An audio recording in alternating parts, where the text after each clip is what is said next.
You know that? Okay? And one rule that we have here, do not hurt the catcher. You ready? Let her rip. All right. Thank you. Thanks, guys, for the meeting. I think the second year you guys have been out, and we really appreciate it. And we'll keep building this thing, and we'll keep going. Now, next up, this gentleman got drafted to do this. Sir, can I get your name? Because of one name? Like Madonna? Okay, Luis just took a roll of applause to him up there on the County Visitors Bureau card deck, and he's really short straw. So he is going to throw this thing, and sir, whenever you are ready. Let's give you signals now. Okay, all right. Nice to meet you. Luis, thank you very much, guys. Thank you. You guys come on every year, and we very much appreciate it. So, that is our ceremonial. Welcome back to the High Plains Spas and Recreation pregame show here on KNEB as the Pios ready for Game 2 here against the Boulder 64's. Everyone's still getting ready. I think this is going to be a quick segment. No anthem that we have to go through here as lineups being announced to the home crowd. We'll go as not much here to really talk about other than the loss to the 64's of the first game, trying to get ready and bounce back and get things going here as we'll go ahead and take another quick break here as you're listening to the High Plains Spas and Recreation pregame show and watching on the Front Range League Network here as we'll go ahead and take another break. We'll be back.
Just about ready to get things underway here as we're going to wrap up the High Plains Spas and Recreation pregame show. Everyone out there warming up, just about ready to get things going. So we'll go ahead and take another quick break. Again, apologies for that, but we'll go ahead and get about ready. First pitch and lineups coming your way next as you're listening to Pioneer Baseball on KNEB and watching on the Front Range League Network.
Welcome back to Oregon Trail Park. Apologies, got back from break a little late as we are already in the middle of the first at bat. Jack Gardner leading things off here for the Boulder 64s as he's already down 1-2 here to start game 2. Lineup looks like this for the Boulder 64s as the 1-2 pitch is swung on and hit back foul. Jack Gardner, he started in game 1. He's out in center field. CJ Trask, who was also in game 1, he's playing at shortstop. Jackson Bryant is batting third. He's over at third base. Xavier Farnham behind the plate once again here, back catching in both games. He's batting fourth. Mason Griffin out in right field. He is batting fifth as swing and a miss at that one, and there is out number 1. Jack Gardner down on strikes to begin the ball game here for Boulder. Ethan Fillinger, who was not in game 1, he'll be playing second and batting sixth, batting seventh. And playing over at first base, he came in as a pinch hitter in game 1. Logan Carney will be starting here. He's batting 7th. Jackson Stahl will be doing the DHing and batting 8th. And last but not least, Zeke Bodie will be batting 9th and playing over in left. Man on the mound for the Western Nebraska Pioneers is Alejandro Maltos Garcia. As the 1-0 swung on and hit back foul by Trask. 1-1 the count. Maltos Garcia, he is from Brush, Colorado. Attends New Mexico State University. He's already made one start for the Pioneers this year. 1-1 count. Swung on and hit back foul. 1-2 now.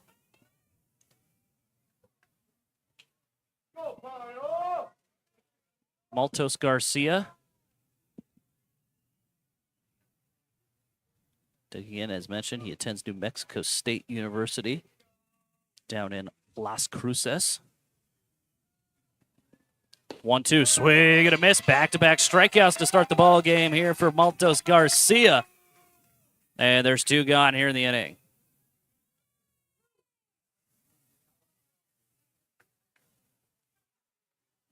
So, 2 straight strikeouts here for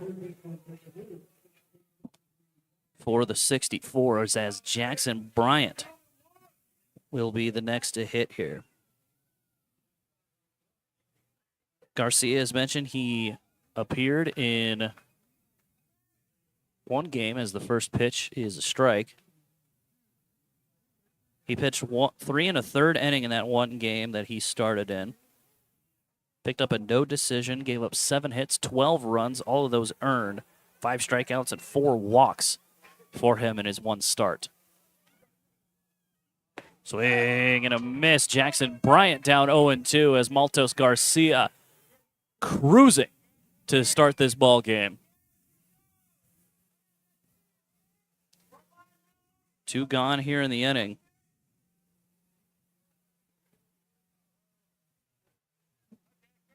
As Maltos Garcia, he'll ready. Next pitch on its way, stays high, 0-2. Defensive alignment for the Pioneers, they'll look like this. Henry Douglas is over in left. Center field belongs to Austin Marlin. Alex Draper is in right as the 1-2 swing and a miss. Maltos Garcia strikes out the side to begin the ball game. What a way to get things started here for the Pioneers as we'll go ahead and take a break. 3 up, 3 down, 3 strikeouts on your West Coast scoreboard. It's the 64s nothing and the Pioneers nothing. We'll take a break. You're watching on the Front Range League Network and listening to Pioneer Baseball on KNEB. With the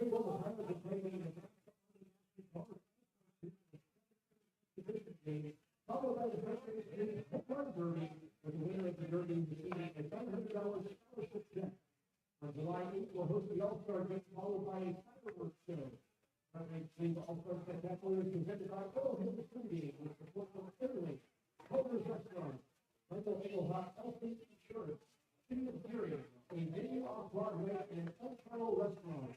Tickets are available at www.pregame.com and don't ticket distribution Postgame for this unique event. Again, that's the Pregame Dream's first All-Star event.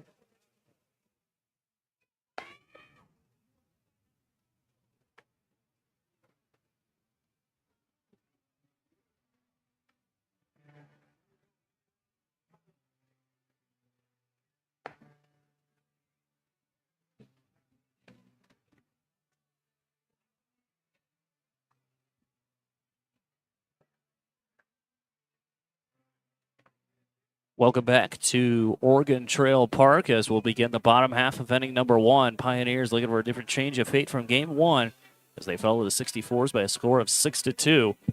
Here's their lineup for game 2 of this doubleheader. Kevin Blanco leading things off like he did in game 1. He's over at third base. Tanner Lancaster will be batting second. He's at second. Batting third in left field, Henry Douglas. Batting fourth and hitting and over at first base is Jackson McFarland. Alex Draper will be in the 5 spot. He's out in right field. Austin Marlin is going to be batting sixth, and he will be playing center field. The 7th spot belongs to the catcher, Caden Clute. Davis Goodwin will be batting 7th, batting 8th, and DHing, and batting 9th. And playing shortstop will be Jake Eady. Kevin Blanco, first pitch swinging in the air to shallow right center. Charging is the right fielder, and it'll be the second baseman. That's Ethan Fillinger putting it away for the out. And there is one gone. One pitch, one out here in the inning.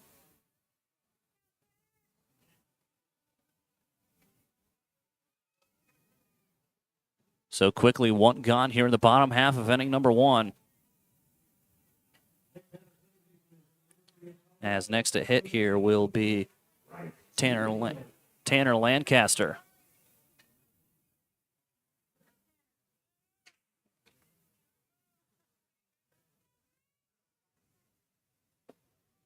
First pitch to Lancaster misses low for a ball, 1-0.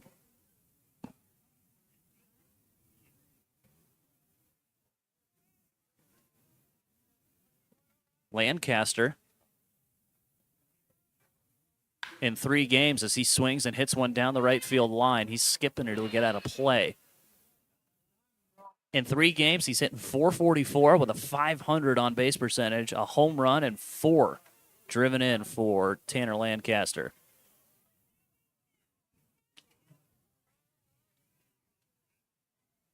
What a great start by Maltos Garcia if you're just joining us.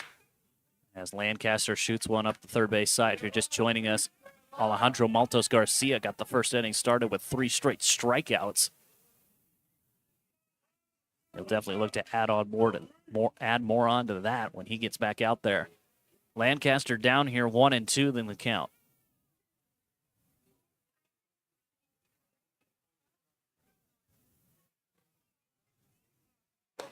Next pitch misses high. It's a ball. 2-2.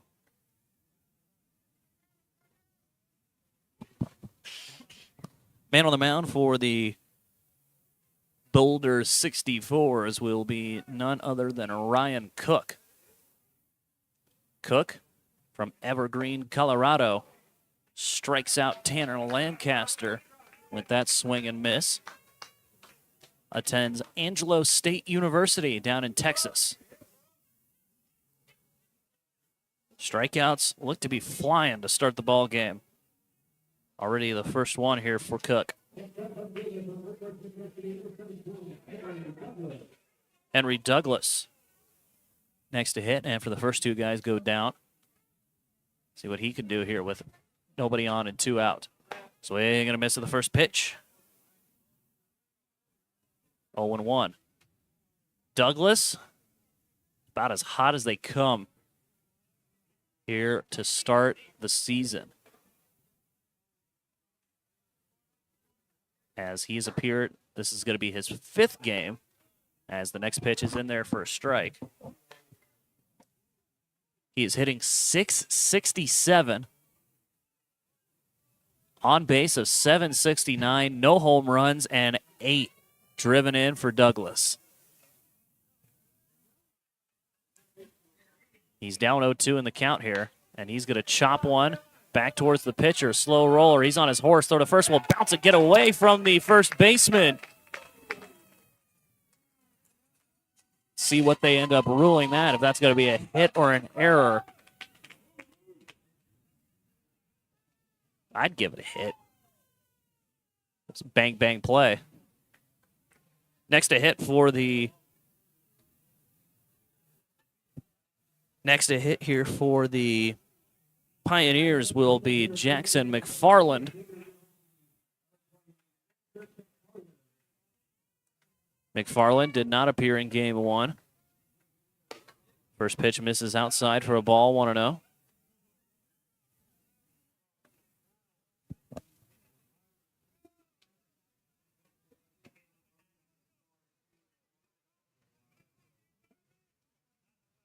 McFarland, he's struggling to start the year as he takes a look at a pitch there for a strike, ball and a strike.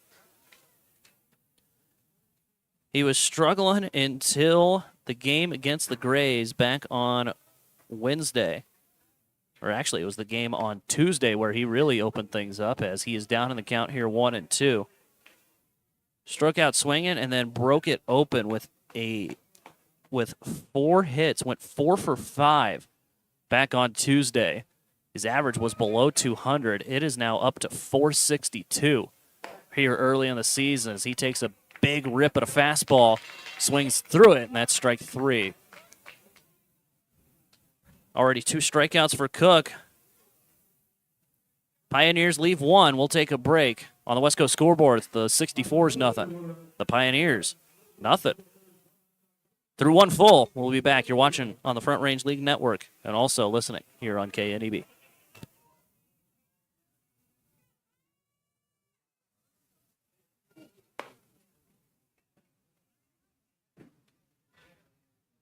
All right, Kyle Sanders, time for the first shot race up. Who might have it? Let's go down the table in first base with Oscar Preston. All right, everyone, I'm here with, and she's going to race Byron today for the Pepsi mascot race.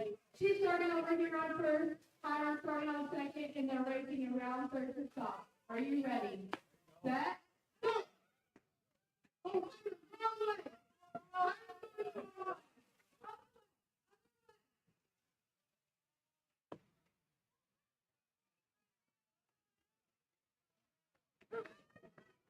pretty strong lead over there, Robbie. Great job, guys. Here you go. All right, thank you. And congratulations to our winners. On their big win, a great test for their continued support. And make sure to visit the concession stand to look at the product as we also Pioneers play. Welcome back to Oregon Trail Park. We've already played through 1 full, and neither team able to bring in a run. The Pioneers were able to get a hit. That's about it so far. Maltos Garcia struck out the side, and he'll look to keep his fortune going here as Xavier Farnham will dig in here. Middle third of the order due up as the first pitch misses low for a ball, and it's 1-0.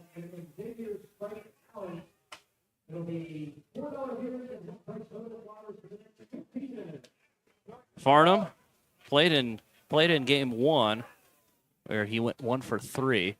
Next pitch catches the outer black for a strike, 1-1 the count. Farnham, he is from Alpine, California. Plays his college ball at San Diego State. 1-1, also in there for a strike. Can Maltos Garcia make it 4 straight here? The fans are really hoping for that as he's been designated beer bat. 1-2. Inside, did he go? No, says the field umpire, and it's 2-2. He didn't go.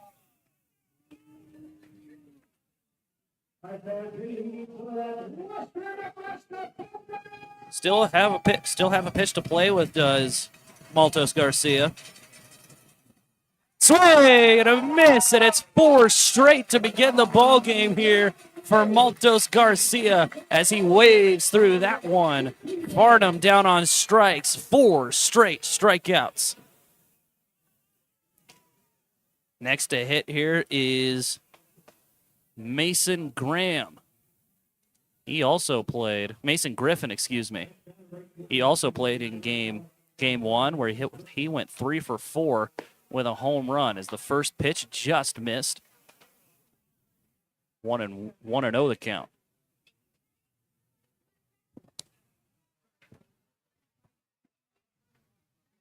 Maltos Garcia, as mentioned, as the next pitch tapped foul. He attends New Mexico State University down in Las Cruces, New Mexico, known as the Aggies. They play D1 ball for Conference USA. As the next pitch is swung on, hit up the third base line, it'll get foul, and it's still one. Now it's 1-2.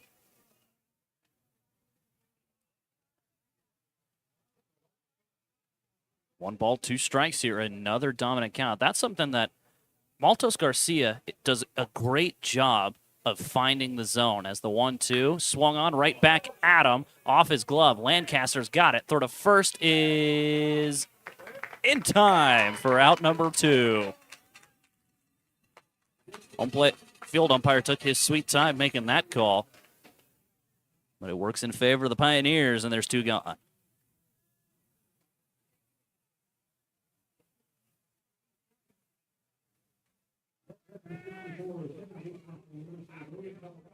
Next to hit for the 64's will be Ethan Fillinger, as he'll dig in here. First pitch is a fastball that misses high. Back to what I was saying, Maltos Garcia is good at filling the zone. The problem that he ran into in Fort Collins and how he gave up 12 runs was, I think he was filling too much of the zone, as the next pitch is a fastball in there for a strike. Because the Foxes were having no problem kind of seeing where he was trying to attack, and they were able to get a bunch of hits off of Garcia. Swing and a miss, and it's 1-2. So far, through the first 6 batters, the 64's can't seem to figure out where Maltos Garcia likes to attack. 1-2. Pitch misses low. Tried to get him to chase on the fastball. No such luck, and it's 2-2.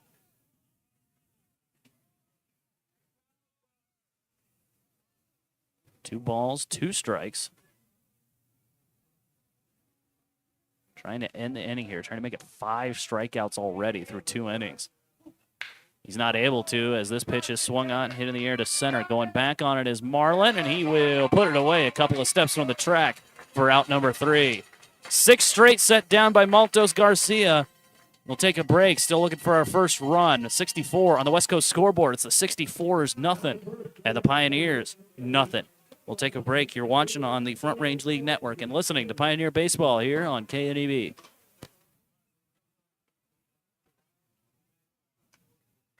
All right, man. Come on to Sweet Caroline.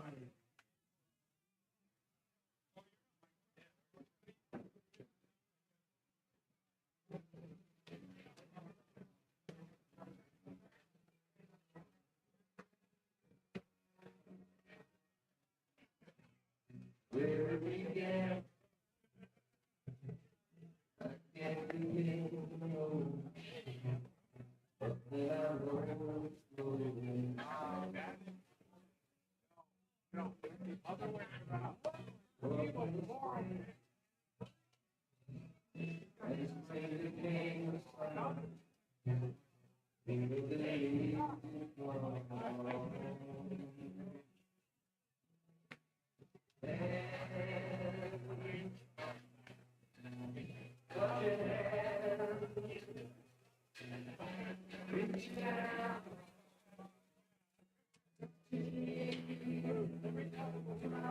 Welcome back to Oregon Trail Park. Bottom half of inning number 2 ready to get going as it will be the 5, 6, and 7 guys due up for Western Nebraska.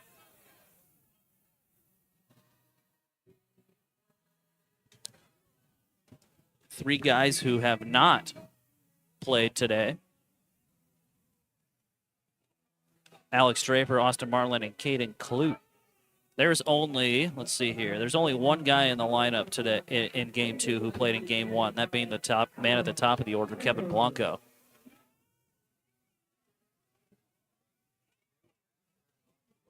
Draper digs in here. So he swings at the first pitch he sees in the air to center. Gardner going over, and he will put it away for the first out.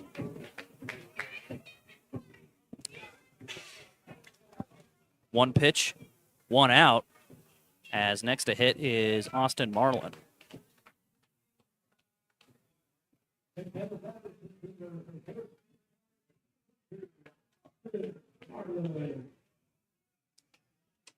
Marlin digging in here.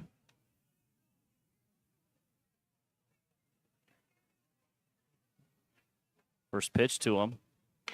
Chopper towards the left side. Charging is Bryant. Throw across the diamond will be in time. And there's quickly 2 outs here at the end.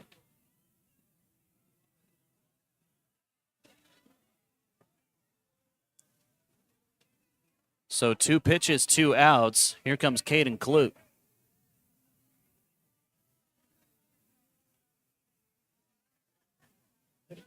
With the first 2 guys going down on the first pitch, you got to assume that Clute's going to be taken all the way here. We'll see. First pitch from Cook.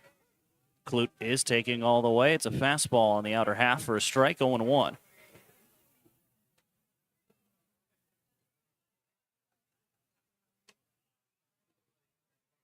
No balls and a strike. Here it comes. Clute, chopper on the ground towards Bryant. That'll sneak on through for a base hit. Second hit for the Pios.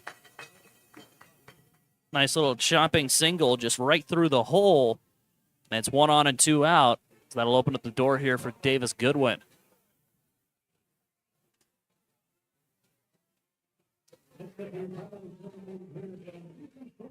Goodwin.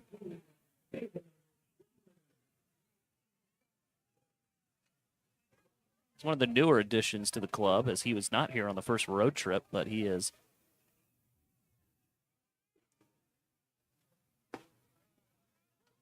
Shown up here as the first pitch to him is a strike. Shown up here, he's played in 2 games. He played in both games against the Grays. Was unable to get a hit, but he has a 600 on base. Still looking for his first hit as a Pioneer. He swings and pops one foul. He's quickly down on the count here, 0-1.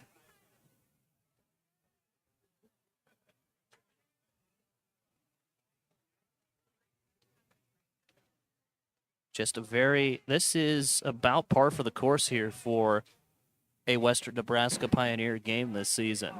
Neither team able to do much to begin the ball game.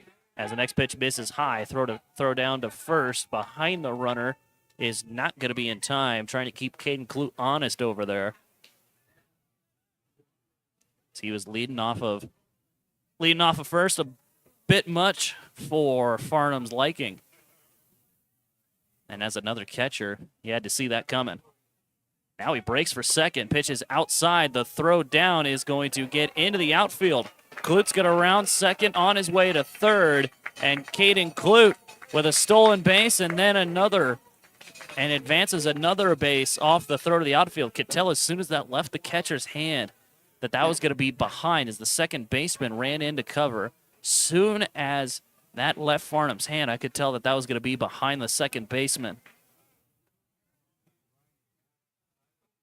And now the Pioneers have something brewing here. 1-2, 2 outs, and a runner on third. This would be a solid time to get your first hit as a Pio. 1-2. Not going to happen there as Goodwin goes down looking. So Clute will be left stranded at third. We've already played 2 full. We'll go to the top half of inning number 3. It's the 64's nothing. And the Pioneers You're watching on the Front Range League Network and listening to Pioneer Baseball on KNEB.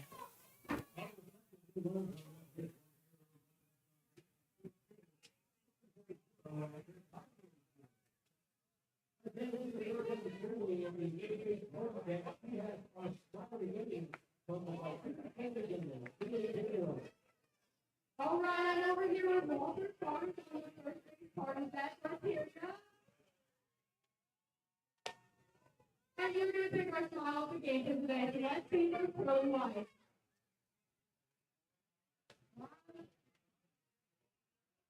Oh, looks like we have a winner up here. Thank you guys for participating. Back to you, Bill. All right, thank you, Katie. I think we should get a deal for something that's part of the game.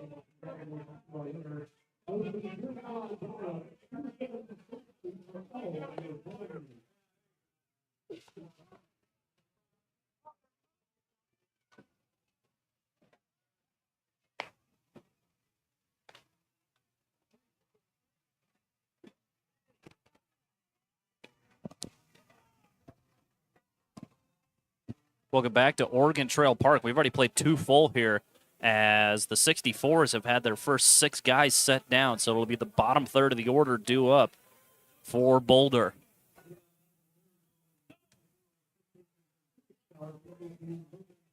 Next to hit here will be Logan Carney. He's first pitch swinging. That will get foul, 0-1. Carney, mentioned him earlier. He's from Mesa, Arizona. Attends Phoenix College down in Arizona. He's one of the few guys on this roster not from Colorado. There's a lot of guys from Colorado that these guys like to get as the next pitch is hit on the ground towards short. Throw over to first in time. Beat him by a step. And there is 1 gone. Nice throw over there from Jake Eady. First 7 set down here by Maltos Garcia.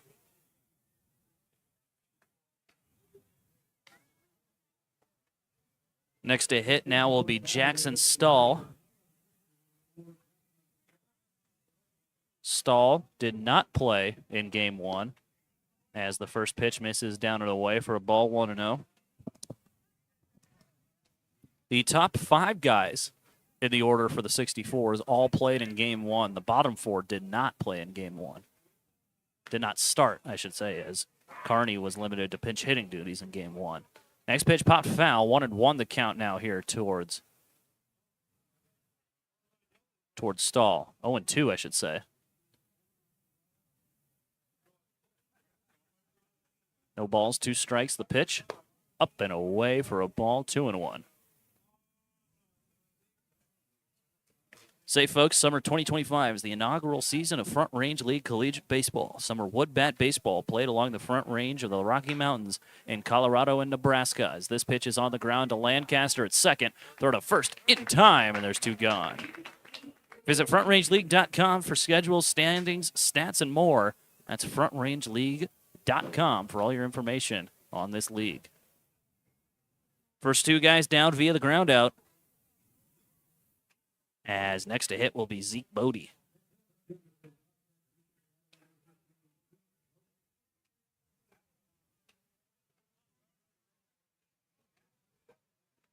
Bodie digging in here. First pitch to him is a fastball that misses inside for a ball, 1-0. Looks like officially on the scoreboard they did rule the 1 base by Douglas an error as this fastball swing and a miss. Went up and in on the fastball, did Garcia. Swung right through it, ball on a strike. Next pitch to him, misses inside. That fastball is zipping in there. Love to get a radar gun on that. 2-1. Bodie from Thornton, Colorado. Attends Prospect Ridge Academy as he fans over that one. 2-2 now.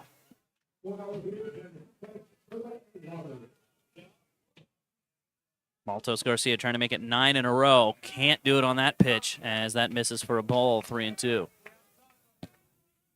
Should he get on? Jack Gardner would be next.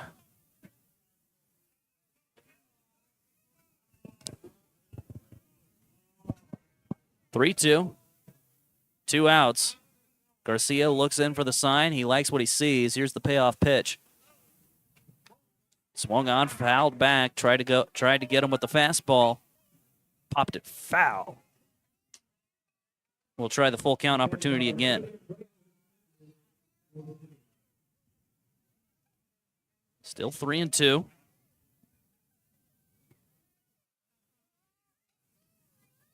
Garcia likes what he sees. Too high, and that's ball 4, and that's the first base runner of the ball game here for the Boulder 64's.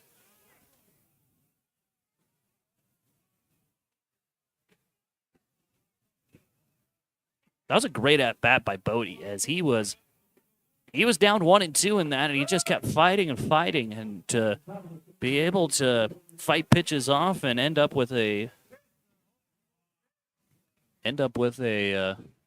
walk in that one's pretty good piece of hitting. Even if you didn't get a hit, check on Bodie at first. He'll dive back safely.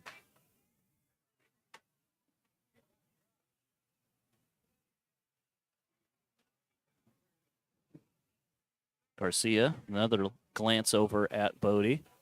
Still not moving. First pitch. Fouled back. 0-1.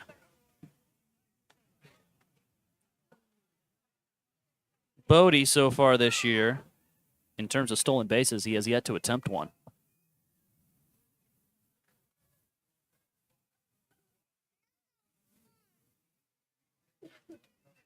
Jack Gardner, another check on him. Did he get him? No. That was close. Bodie just barely able to dive back in time. Gardner hitting .360 coming into game 2.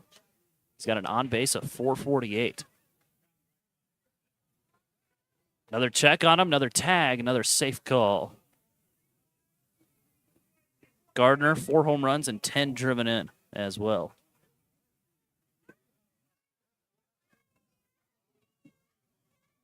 No balls and a strike.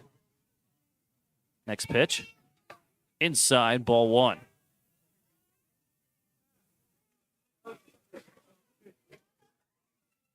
Gardner, he is from Kansas City, Missouri. Plays his college ball at Hutchinson Community College. He swings at the 1-1, high in the air to right. Going back on it is Draper. It's at the wall, and it is foul. But a pretty good charge into that one, as he wasn't even running out of the box. I think he kind of felt like it was either going to be foul or a home run, was Gardner. Garcia still ahead in the count here, 1-2. Top half of the third. Still nobody home yet. Breaking ball. Catches the top of the zone for strike 3 called. Strikeout number 5 for Maltos Garcia, and that'll end the inning. 64's leave 1 with the bottom half of inning number 3. You're watching Pioneer. You're watching on the Front Range League Network and listening to Pioneer Baseball here on KNEB. We'll be back.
Welcome back to Oregon Trail Park as we're ready to start the bottom half of inning number 3. It'll be the 9, 1, and 2 hitters due up for Western Nebraska as we're still looking for our first run of the ball game.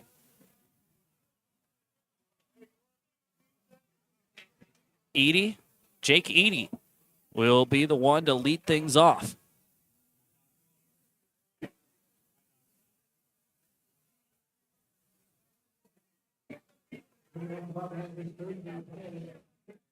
As coming into this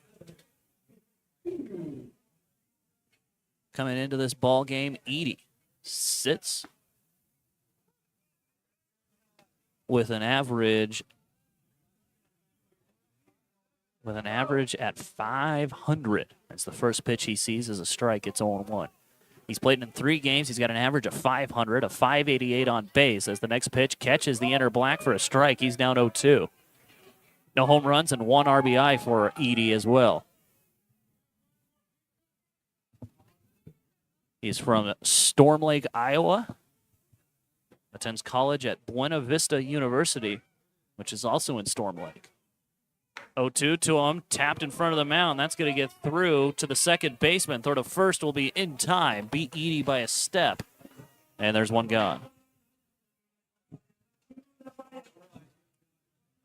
One out in the inning. The lineup will flip over as Kevin Blanco will come up to begin the second time through the order for the Pioneers. Blanco got the inning started with a pop out to the second baseman. Back in the first as he hits one high and deep to left. Going back on it is Bodie, and he will put it away for out number 2. Blanco going after the first pitch he saw. Put a pretty good right on it. Just hit it right at Bodie out there and left.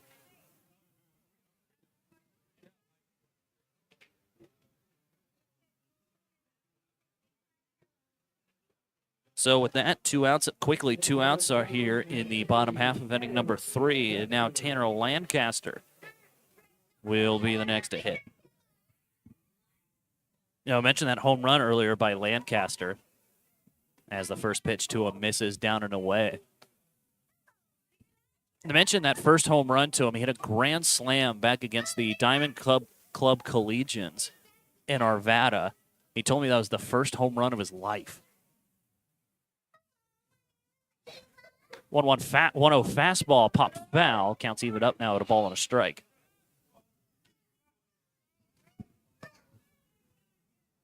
Lancaster 0 for 1, struck out swinging in the first inning.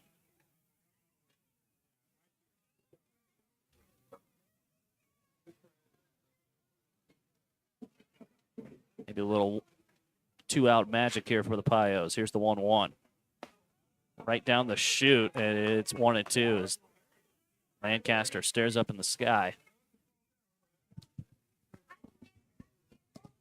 The base coaches are as they've been so far. Mike Babe, the first base coach. Easton Babe, the third base coach for the Pioneers. 1-2 from 1-2 to Lancaster. Swung on and popped up down the first base side. First baseman coming over, but it's going to get out of play.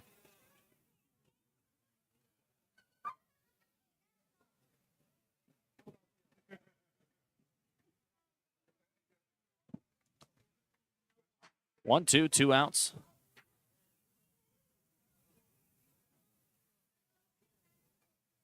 As Lancaster trying to get something going. He's from Castle Rock, Colorado. Takes a look at that one, up and in on him.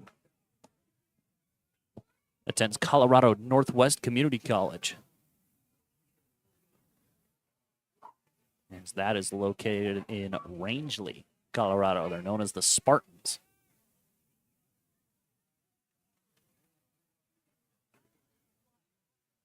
Two balls, 2 strikes. Here's the next pitch to Lancaster. Looked low.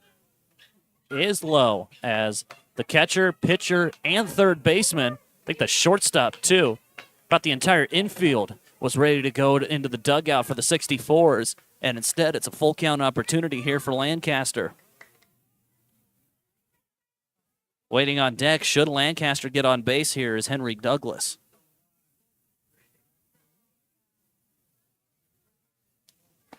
Swing and a miss at the payoff pitch, and that will end the inning. 1, 2, 3 go the Pios.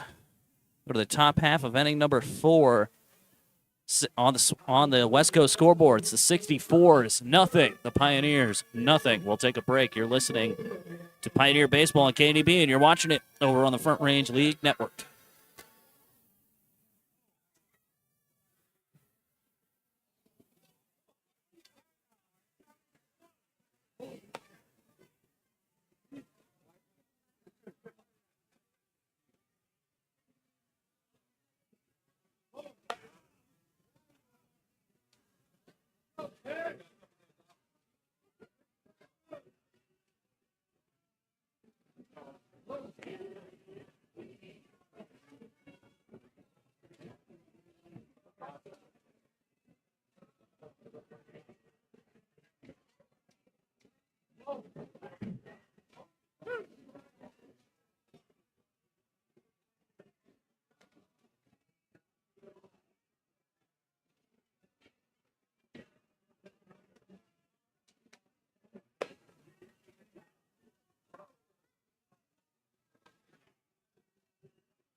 Top half of inning number 4 ready to get underway here. As it will be the 2, 3, 4 guys due up for Boulder. First pitch from Maltos Garcia stays outside for a ball, 1-0. Maltos Garcia has only allowed 1 base runner here through the first 3 innings. As the next pitch is swung on and fouled back.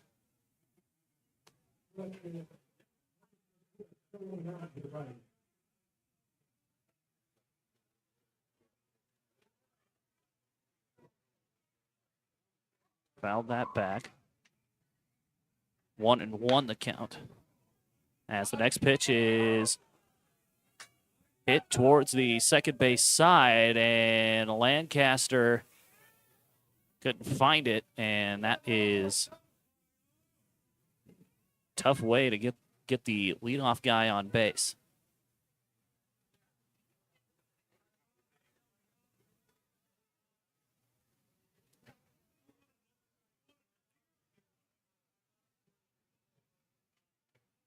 So, man on first to begin the inning here for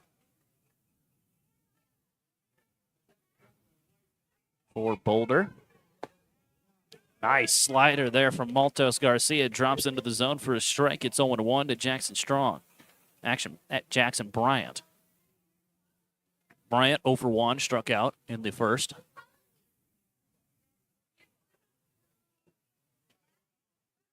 Check on the runner at first. He'll dive back, and he is safe. Field umpire very dramatic with his calls as he's taking that extra second, and look over there at second. Another dive back safely. Thought maybe he had a shot at him there, as that was a pretty late dive. CJ Trask over there at first base. Another check on him. Another safe call. Still no balls and a strike here to the 64's third baseman.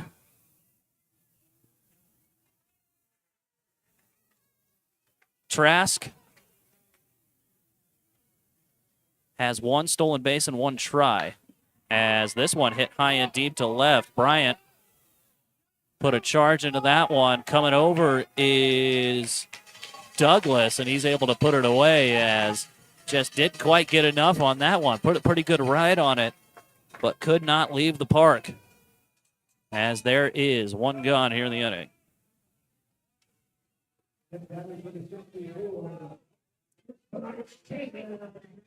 Next up to hit is Xavier Farnham, as the cheer you heard before the flyout was the lights. The lights came on here at Oregon Trail Park.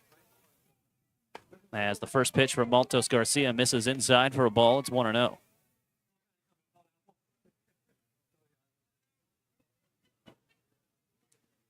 Farnham, 0 for 1. He struck out to lead off the second. Check on the runner at first. He'll dive back safely.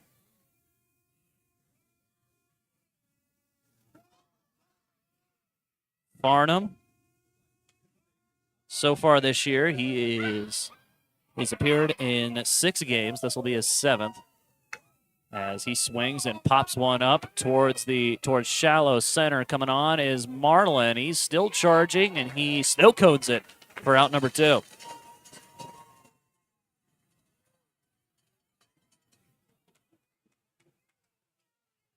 Two outs here in the top half of inning number 4. Say, folks, the next Saturday is our annual Bark in the Park event presented by Robinson Electric. Dress your dog and attend the game with your best friend. We'll award prizes for the best dressed dog, have a dog parade before our game against the NoCo Prospectors. And the first 100 fans through the gates will get a special tote bag courtesy of Robinson Electric.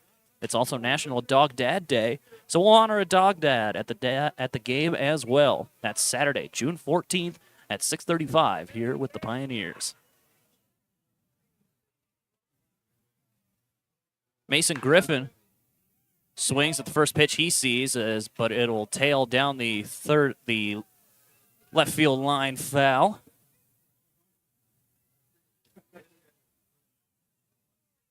He's already got the count evened up to a ball and a strike. As he is 0 for 1 today, he grounded out back in the second inning.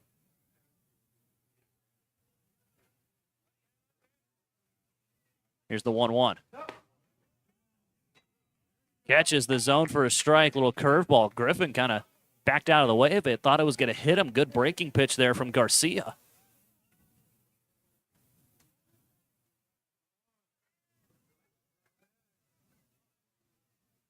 One ball, 2 strikes. Trying to get out of this inning here. 2 gone. Runner breaks for second. Pitch is high, and Clute can't hold on to it. 2-2.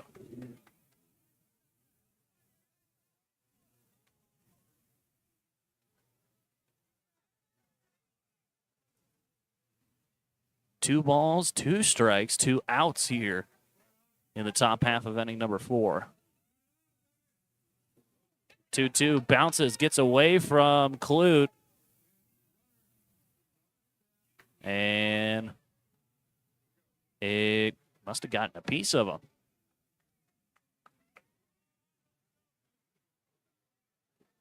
Lucky break there for the Pioneers as Trask ran for third after the ball got away from Clute. He has to go back to second after that hit by pitch. Ethan Fillinger will come up to hit now. First pitch fastball, catches the outer black for a strike, gets 0-1.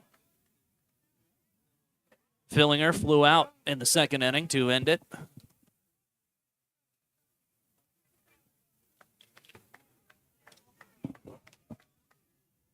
On the outer black, another strike, and it's 0-2.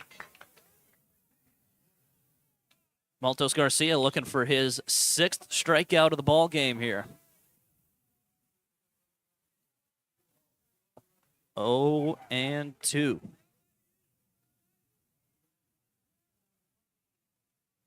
Here it comes. Down and away, can't get him to chase, and it's 1-2. Nice try to get him to chase, couldn't quite. He's not quite biting at it.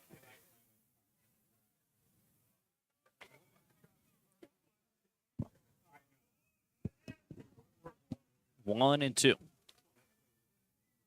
Trying to get out of this inning with the shutout intact as the next pitch bounces to the plate. Good block behind the plate. Still can't get him to chase. It's 2-2.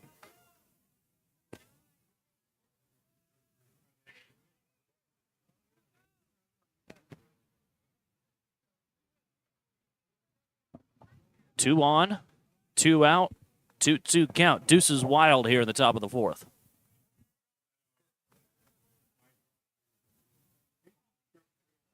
Next pitch, chopper up the right side. It'll get foul.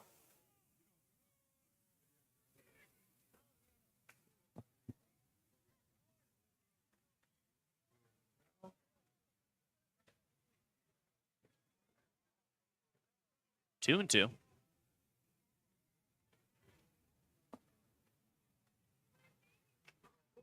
Billinger, as mentioned, he flew out in the second inning to end it as he swings the next pitch he sees. That one is down the right field line. Giving chase is Draper, and he is not going to get there, and it'll get foul.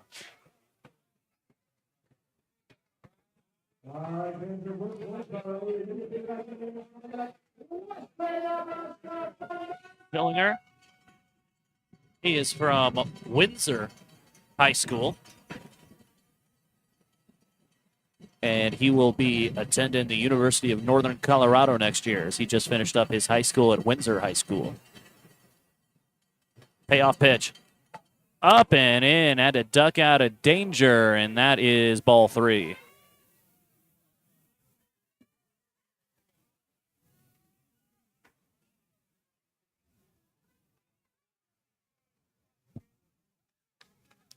Three balls, 2 strikes. Check on the runner, glance over at the runner on second. No one's covering him with 2 outs. Everyone's running on the payoff pitch, and it's a fastball that misses high for a ball, and that'll load him up. Back-to-back walks drawn by the 64's.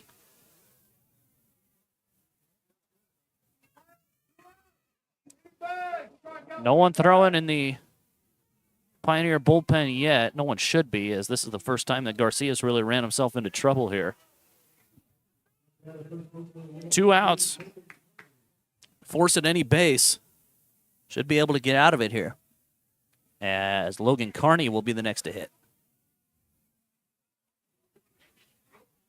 First pitch swinging is Carney. Good fastball there from Garcia. Swing and a miss. It's 0-1.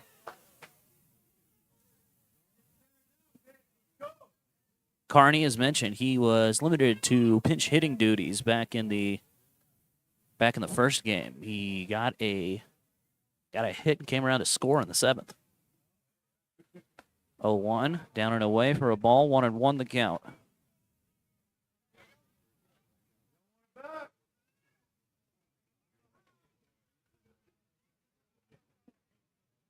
One ball, 1 strike, 2 outs here. Top half of inning number 4. Still no one has come in to score. This is the best opportunity anyone's had so far. Swing and a miss, and it's 1-2.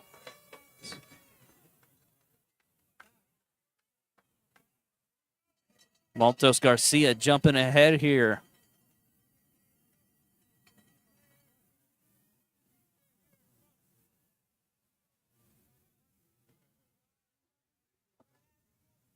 One ball, 2 strikes. Next pitch. Swung on and hit a ton towards right. Draper giving chase. He's on his way. He's in foul ground, and he is going to get up against the dirt and put it away for out number 3. 64's leave them loaded.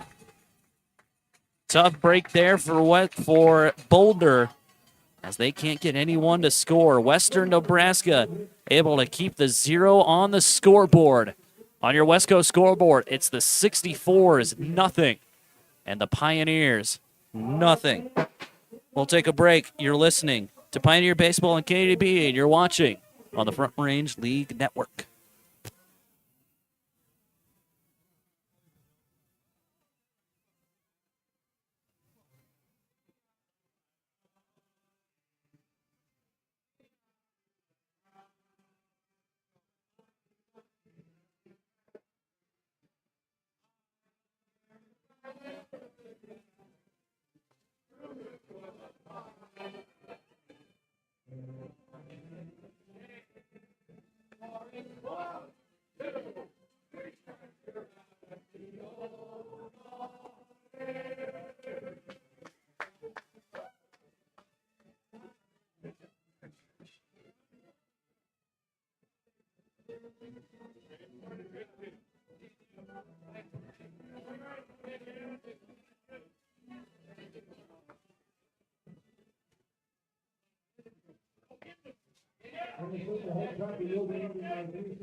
Welcome back to Oregon Trail Park,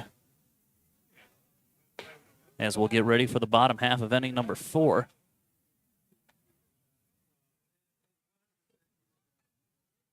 It will be the middle third of the order due up here for Western Nebraska. McFarland, Draper, and Martin.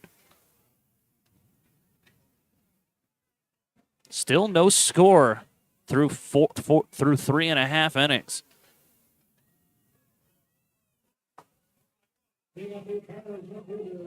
McFarland leading things off. Or excuse me, actually, it's Henry Douglas going to be the one to lead things off. 3, 4, 5 guys due up here for Western Nebraska. Douglas reached base via an error his last time up as the first pitch to him misses down and away for a ball, 1-0.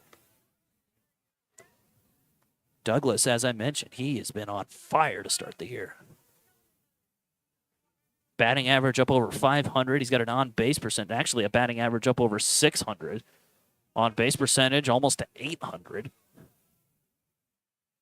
As he swings and knocks one foul, 1-1.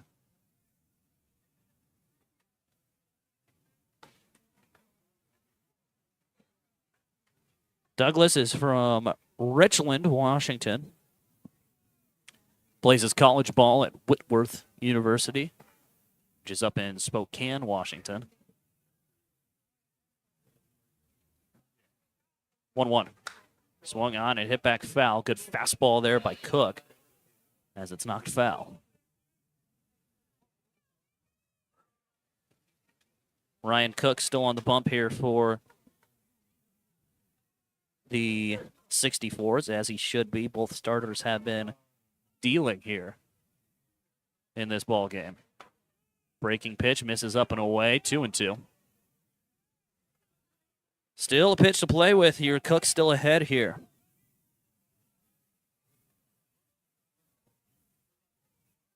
Here comes the 2-2 as Cook shakes off his sign. He likes the next sign he gets.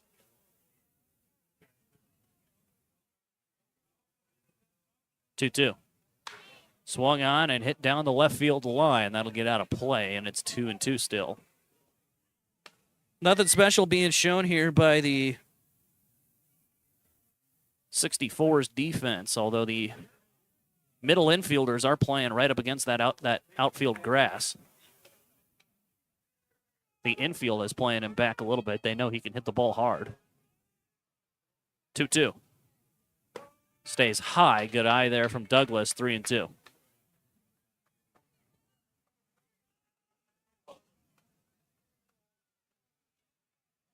Three balls, 2 strikes. Jackson McFarland waits on deck here for Western Nebraska.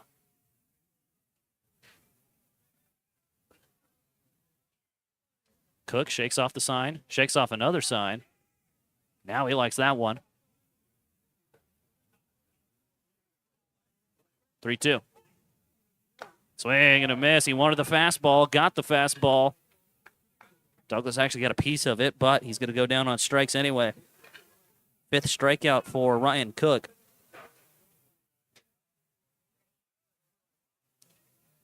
As next to hit will be Jackson McFarland.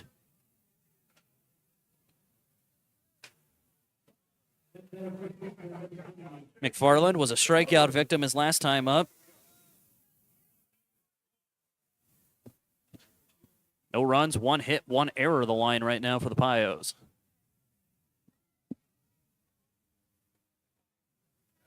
First pitch is a fastball that misses away for a ball, 1-0.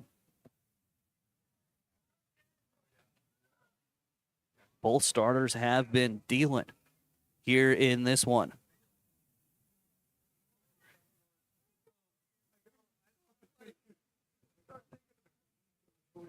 1-1, here it comes. 1-0, I should say. Fastball outside for a ball, 2-0.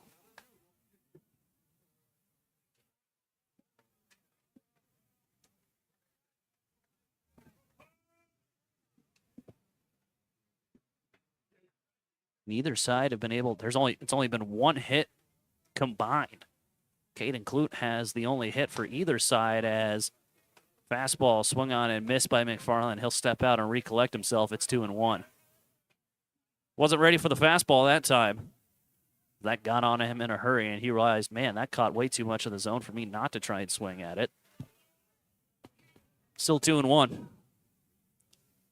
Still a hitter's count. Now it's back to a pitcher's count as another fastball swung on and missed by McFarland. 2-2.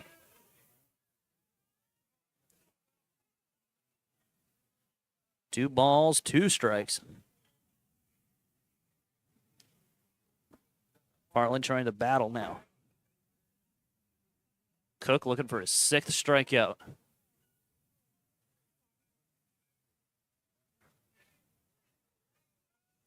Here it comes.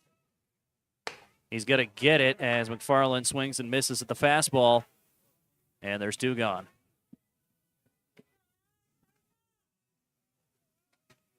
Again, like I mentioned, 6th strikeout for Ryan Cook. Starter on the mound from Evergreen, Colorado. Back-to-back strikeouts as next to hit will be Alex Draper.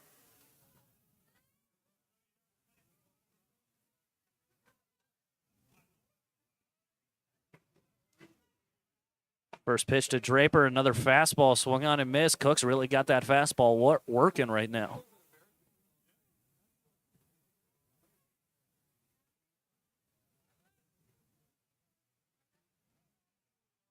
Oh, and 1 the count. Fastball stays high. Oh, 1-1 now.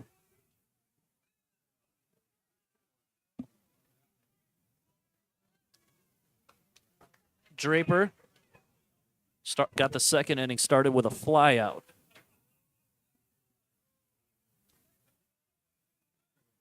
One on its way to Draper.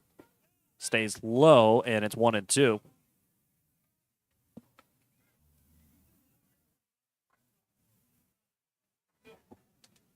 Alex.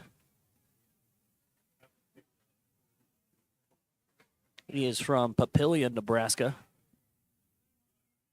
Plays college ball at Concordia in Nebraska. I believe there's another Concordia somewhere. South Dakota, maybe, as the next pitch is in there for a strike.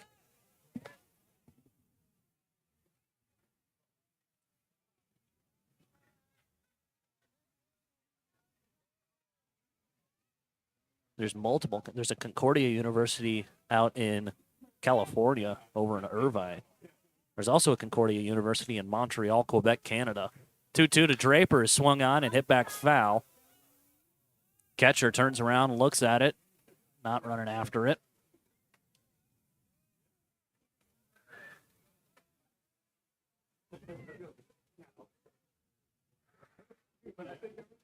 Two balls, two strikes.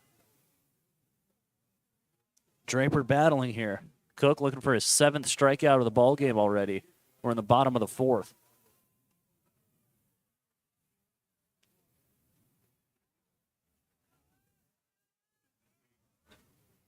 Cook gets his sign. Here's the 2-2. Fastball, pop back foul. Back towards the parking lot. They played a sound effect of a car horn that actually scared me. I thought a car actually got hit for a second.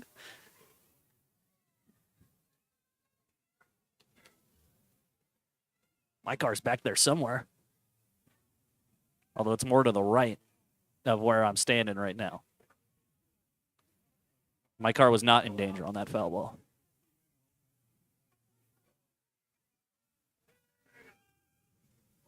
Two balls, two strikes still. Here's the next pitch to Cook. Up and away, and now the count is full. What an at-bat put together here by Alex Draper.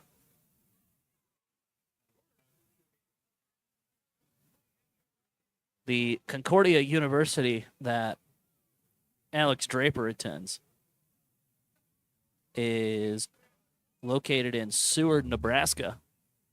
They are known as the Bulldogs Thought about going after it, checked his swing. Home plate umpire pretty confident he didn't swing at that. What an at-bat by Alex Draper, as you don't see as an electric of a 2-out walk than that. As next to hit for the Pios will be Austin Marlin.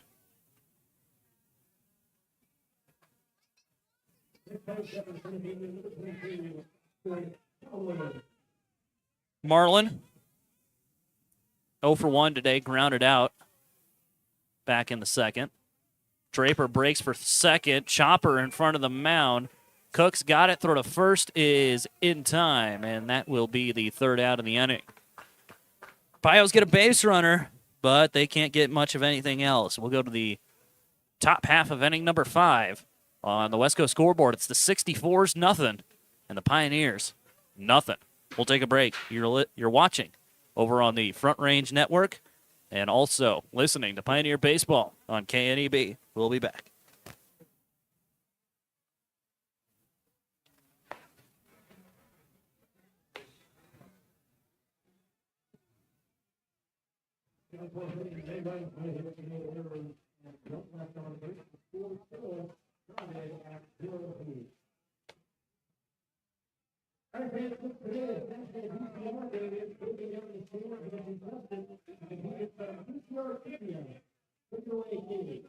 All right, everyone, I'm open to section 101 with the fans. What's your name? Where are you from? Well, you're giving your name today. So, first question for today is what does VHS stand for? First one's right. Second question, what was the best-selling movie on VHS? And we're 2 for 2. Okay, can we go 3 for 3 again? What was the first VHS system?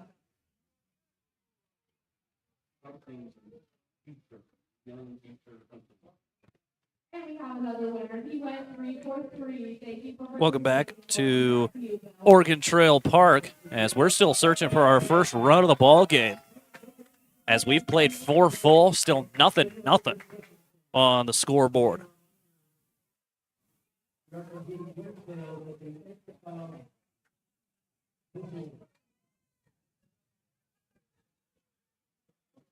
Leading things off for the Boulder 64's is going to be Jackson Stahl. As Maltos Garcia still out there for the Pios. Stahl looks to bunt. That's up the third base side. Blanco charging. Throw to first is not in time, and that's the first hit of the game for the 64's.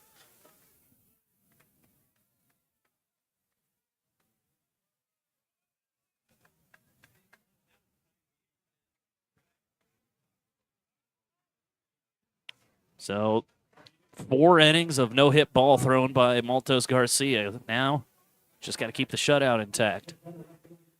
As next to hit will be Zeke Bodie. All Front Range League games stream on the Front Range Baseball Network on YouTube. Follow us on YouTube at Front Range Baseball Network. First pitch swinging is Bodie. He'll swing and knock it back, and it's 0-1.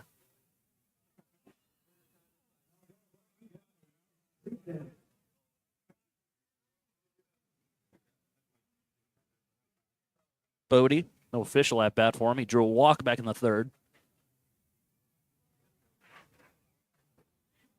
Here's the 0-1. Checked his swing. He went around, says the home plate umpire. Throw behind the runner at first. He'll dive back safely. Bodie down 0-2.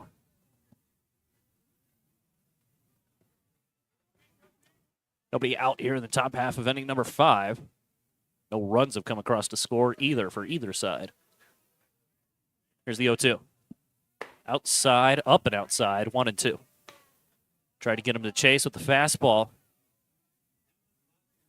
You know, those hitters see something high, and their eyes light up like, oh, it's up in the zone. I can get a whack at that. Now it's too high. Don't want to swing at that, and he didn't. Maltos Garcia still way ahead here. Here's the 1-2. Chopper up the first base side. McFarland's got it. He'll just take it to first for the sure out, and there's one gone. Stahl will advance to second. Didn't even try to turn 2 on that. As the lineup will flip, next to hit is Jack Gardner.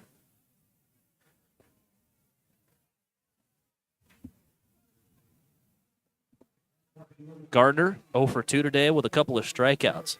It's kind of the trend for Maltos Garcia so far in the early here in the season. He just comes out firing as time is called here. Klut's going to come up and talk with him.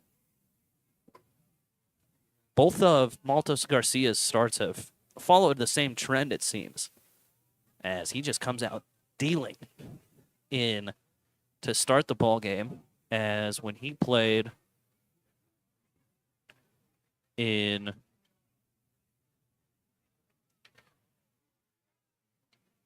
back in Fort Collins, got into a little bit of trouble to start, but kind of want to blame that on the lightning delay that they experienced. Wasn't a long lightning delay, but kind of want to blame that on the slow start as the runner breaks for third. Klut can't dig it out of the dirt. 1-0, and there's a runner on third. But after the first inning, Maltos Garcia back on, this would have been last Sunday.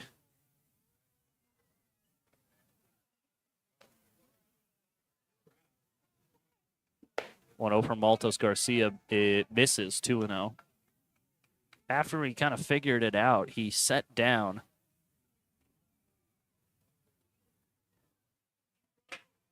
He had set down 8 in a row, 7 in a row. As the next pitch is swung on, it hit in the air towards left center. Coming over is Douglas. He'll put it away for the out. Throw's going to go to Blanco, and we got a run on the sacrifice. So sacrifice fly for Jack Gardner.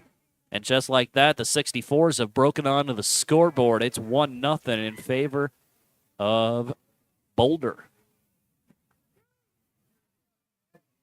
2 outs in the inning. C.J. Trask will be the next to hit.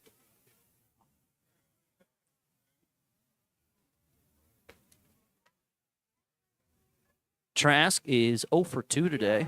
Reached base via error back in the fourth. As the next pitch, slider from Garcia in the zone for a strike. It's 0-1.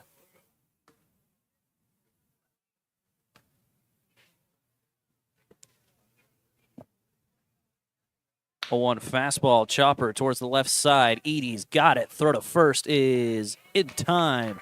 And that's the third out of the inning. 64 is able to get a run off of the sacrifice fly. We'll go to the bottom half of inning number 5.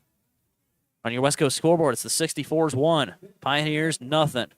Got to get the bats up and going. We'll take a break. You're watching on the Front Range League Network and listening to Pioneer Baseball on KNEB.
Bottom half of inning number 5 ready to get underway, as it'll be the bottom third of the order due up for Western Nebraska. Caden Klut, Davis Goodwin, and Jake Edie will be the 3 to get us going. Klut, he owns the only hit so far for the Pios as he singled back in the second. Love a single to get things started here with the Pios. First pitch. Chopper up the third base side. It'll get near the Pioneer dugout foul.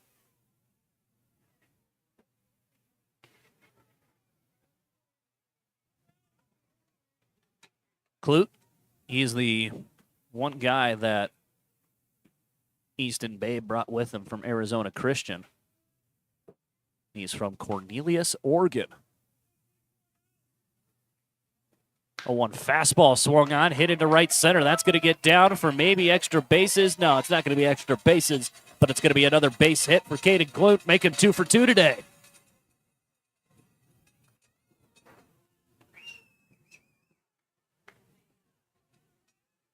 Leadoff single for Caden Clute. That'll open up the door here for the DH, Davis Goodwin.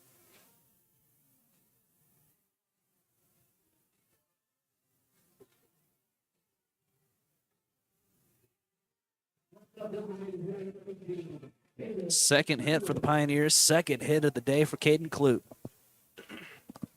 As time called here by Cook. Does not look like there's anyone up and throwing in the 64's bullpen, at least not quite yet. There are 2 people throwing, it looks like, in the Pioneer bullpen. Yeah, one guy throwing, one guy stretching.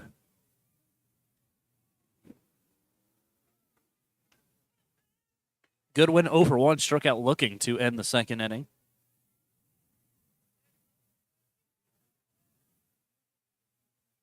First pitch to him. Misses. Ball 1-0.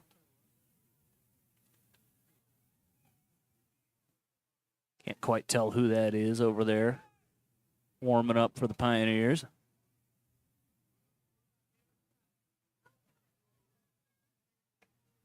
Throwing a pretty good bullpen, though. 0-1. Excuse me, 1-0. Pitch in there for a strike. It's 0-2. 1-1. My goodness. It's a ball and a strike.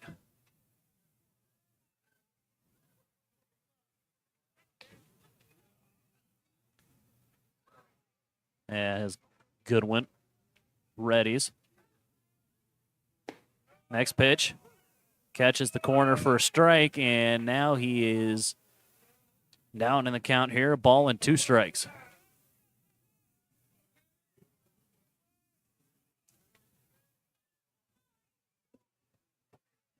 Goodwin trying not to make it 2 strikeouts in the ball game for him. Runner breaks for second. Goodwin swings, hits one in the air towards right field. Going over is Griffin. He can't find the baseball. It's going to get all the way near the track. Griffin lost it in the lights. Clute rounding third on his way home. Goodwin held up at third, and it's going to be in a triple for Davis Goodwin.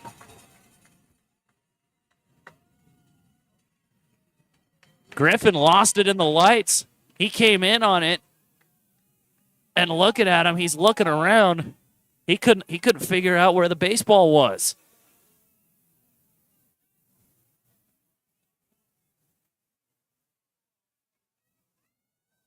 As Clute goes first to third in an RBI triple. First hit of the year for Davis Goodwin, and a good way to get that first hit as it's tied up now at 1 apiece. As next to hit here is Jake Eady with nobody out here in the inning. First pitch to him stays high. It's 1-0.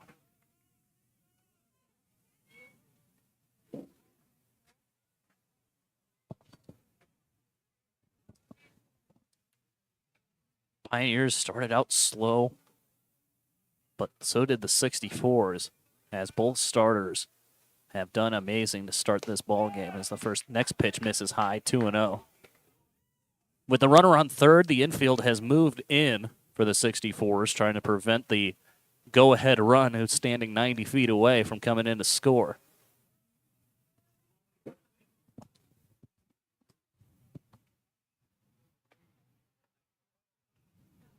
Two and 0.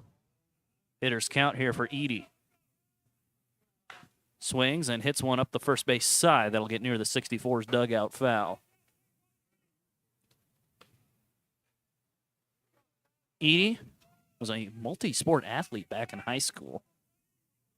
Obviously, baseball. He was a 4-time letter winner in baseball, but was also a 3-time basketball and golf winner. 3-time basketball and golf letter winner. As the next pitch is in there for a strike, 2-2. He's also put on the list as some of the top golfers in Iowa, top high school golfers in Iowa in his time.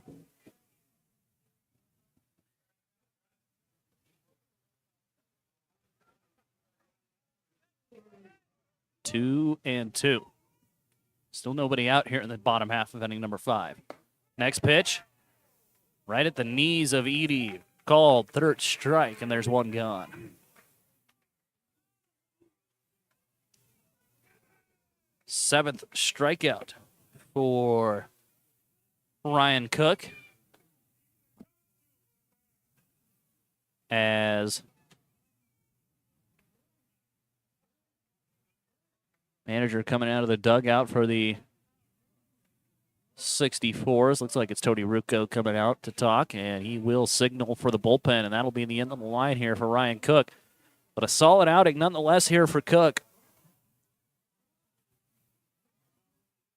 as he'll be responsible for Goodwin standing over at third, as it'll be the top of the order. Third time through the order now for the Pios. Top of the order to greet the new pitcher. Trying to get a look at him. As they're talking over. Going over the signals. It is Jacob Amador going to be the new pitcher on the mound for the Boulder 64's. Amador from Boulder, Colorado. Attends Porterville College out in California, as he'll be the one to relieve Ryan Cook of his duties. Cook goes 4 1/3, 7 strikeouts, 1 run, 2 hits, 1 run, 3 hits, I should say.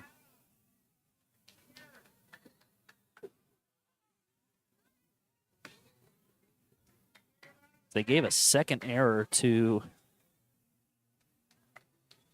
Did they give an error to Griffin out there and right?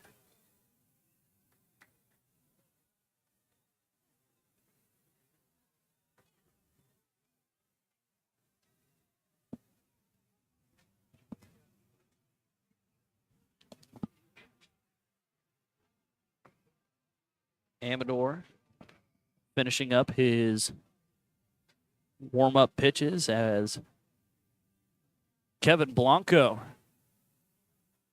will be the first to greet him with the go-ahead run standing on third. Big moment here for Kevin, who is 0 for 2 here in this ball game. Blanco in game 1, he went 1 for 3. Single, came around to score in the third.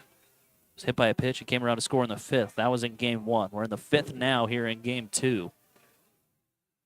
Looking to break out of his 0 for 2 rut, as coming into today,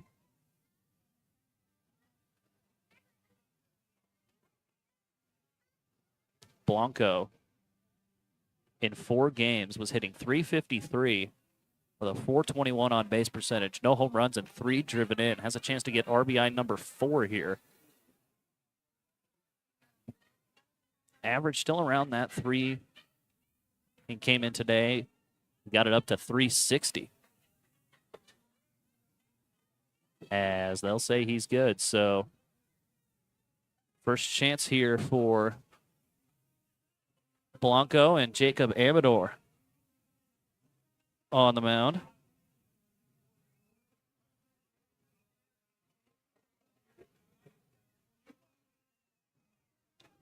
As Amador will be making his 3rd appearance so far this season. He's gone through 6 innings. He's got no decisions. He has given up 5 runs, all 5 of them earned, 10 strikeouts, and only 1 walk.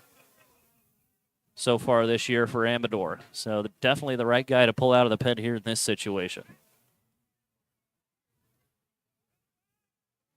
As mentioned, Kevin Blanco will be the one to get him started here with one gone in the bottom half of inning number 5. Next pitch, first pitch to him. Did it get a piece of him? Looked like it did. Yes, it did get a piece of him. Kevin Blanco, for the second time today, first time in this game, has been hit by a pitch. That'll put runners at the corners with only one out for Tanner Lancaster. Lancaster having a day to forget so far, 0 for 2 for a couple of strikeouts. Love to change that here.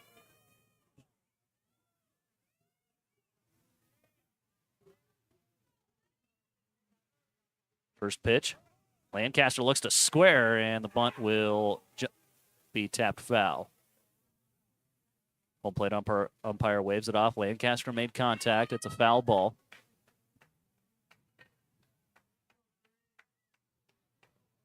No balls and a strike here to the Castle Rock, Colorado native.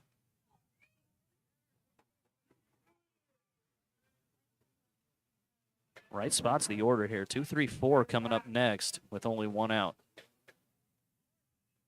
Lancaster looking to bunt again. They're going to say he didn't pull back. Runner breaking for second. Blanco overslid the bag. He's tagged out. Throw to third as Goodwin didn't stray too far.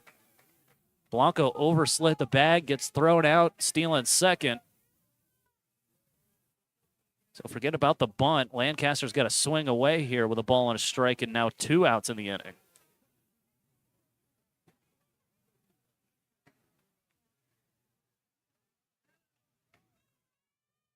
One. Up and in, 2-1. Right around the eyes there of Lancaster.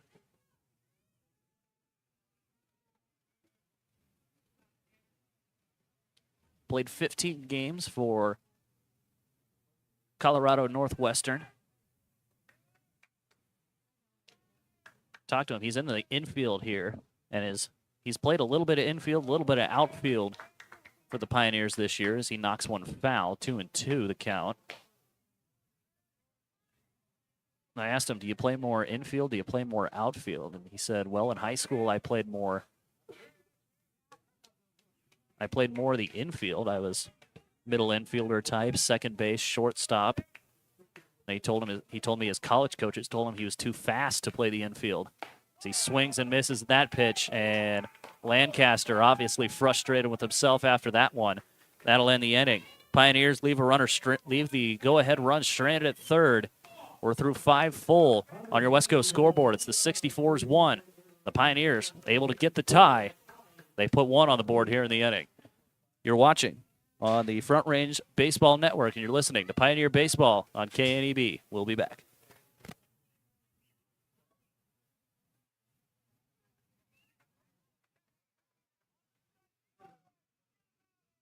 And our beer sales have concluded. For this evening.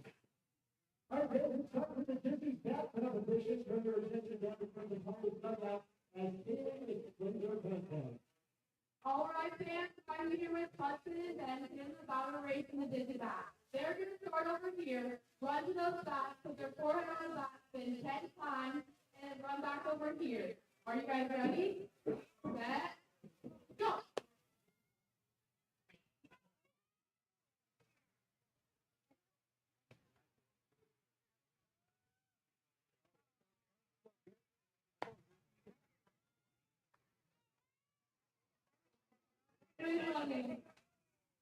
I think that might have been a top. Did anyone see a winner? Ben won? Okay, it looks like Ben won by Cambo. Bill, back to you. All right, thank you. Top half of inning number 6 ready to get underway here between the 64's and the Pioneers. Both teams were able to get 1 run across in the 5th inning. Staying right where we're at. There's a new pitcher on the mound here for the Western Nebraska Pioneers. I believe that is Carson Bevel out there throwing his warm-up pitches.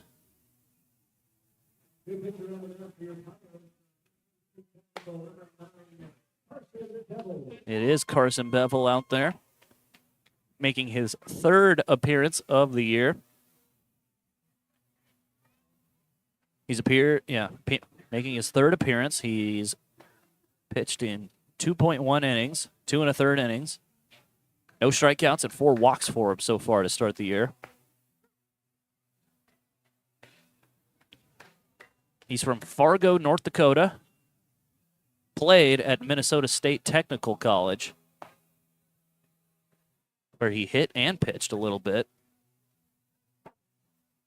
Next season, he's committed to play for Bethany Lutheran up in Mankato, Minnesota. It will be the 3, 4, 5 guys due up here for the 64s of the top half of inning number 6.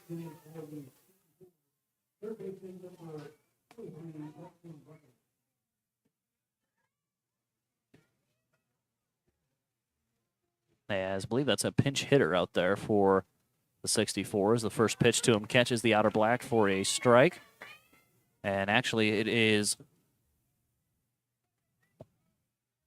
No, it is not a pinch hitter. It's still Jackson Bryant out there swinging the stick. Bryant is 0 for 2 today. Next pitch, right down the chute, takes it for a strike. Quickly 0-2 here. But a great out from Garcia. Good call by Easton Babe. Take him out when he ran into trouble here. Able to work through the inning. 5 innings for Alejandro Maltos Garcia as the next pitch is swung on, hit in the air to center. Coming over is Marlin. He's not going to get there in time. And it's a leadoff single here for the 64s.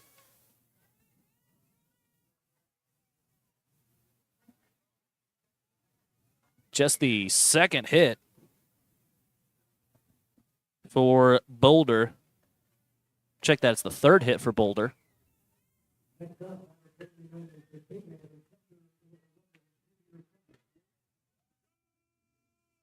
As Xavier Farnham will be the next to hit as the next pitch in there for a strike, 0-1. Reminder, this is game 2 of a doubleheader, so 7 innings is the minimum amount we're going to play. We'll see if we end up playing more. But the score tied at 1 here in the 6th. We might end up playing more. We'll see. 0-1. Swung on, hit down the left field line, but it'll get plenty foul. 0-2.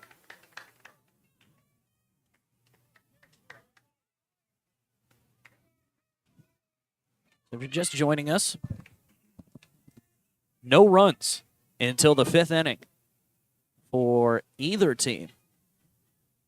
And then the 64s got it going off of a sacrifice fly. First a bunt single in the 5th from Jackson Stahl. And then a sacrifice fly from Jack Gardner as the next pitch. Down and away for a ball, 1-2. Good block behind the plate there by Caden Clute. I believe that's Clute still behind the dish. Might not be, actually. 1 ball, 2 strikes. Bevel giving the signs with a man on first here. Nobody out here in the top half of inning number 6. Next pitch swung on, hit in the air to left. Charging is Douglas, and he'll put it away for the out. Throw back to first is going to be offline as Bryant was running. Bryant was running off the bat. He was about halfway between first and second when he realized, oh no, Douglas caught that ball, and he had to scramble back to first.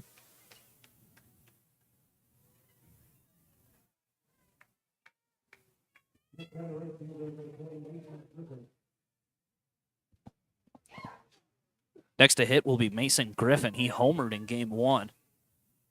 He's 0 for 1 today in game 2. First pitch catches the inner black for a strike. It's 0-1. Carson's got a solid contingent cheering for him out there. No balls and a strike here to the 64's right fielder as the next pitch is a fastball. Missed it just outside, and it's a ball and a strike. 1 ball, 1 strike. Check on the runner at first. No throw over yet. Just looking at him. Bevel goes up and in. Griffin tried to turn into it. Didn't catch a piece of him, but he's got a hitter's count now, 2-1.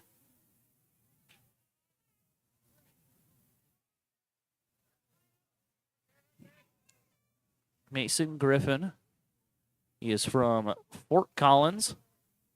As the pitch to him misses low, it's now 3-1. He's from Fort Collins. He'll be playing next year at the University of Northern Colorado over in Greeley. And he just finished up high school at Fossil Ridge High School in Fort Collins. 3-1. Runner goes, and we're full 3-2 off of the popped foul. Bryant will have to go back to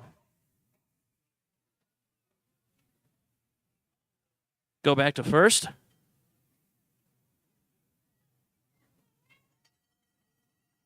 Bryant, when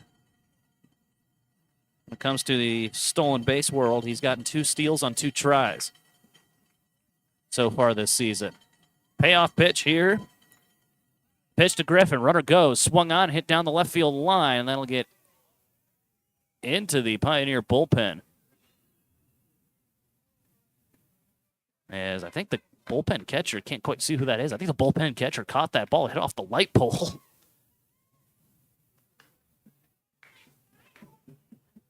Be the payoff pitch one more time. I think the runner runs to stay out of the double play here on a full count opportunity.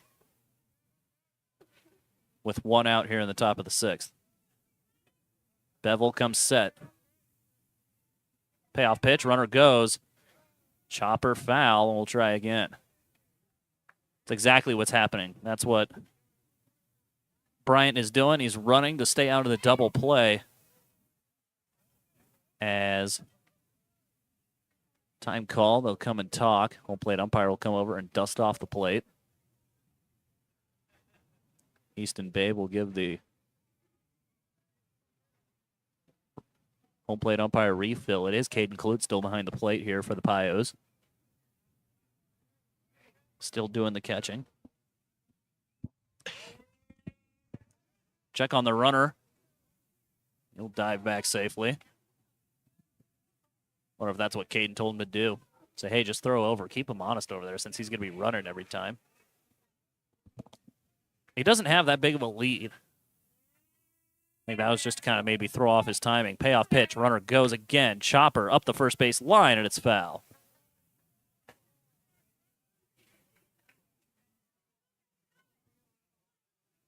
Waiting on deck for the 64's is Ethan Fillinger.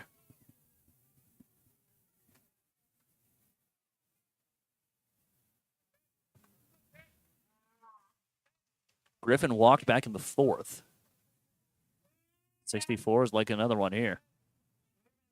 Runner not running this time as this pitch is swung on, hit in the air to shallow center. Going back on it is Edie, and he is not going to be able to make a play. Try to get the runner at second.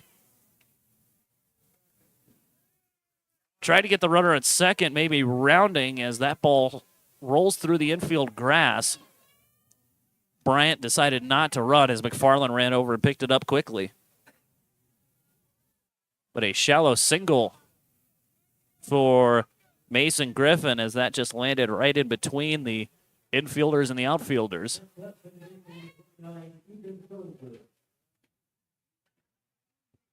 Ethan Fillinger.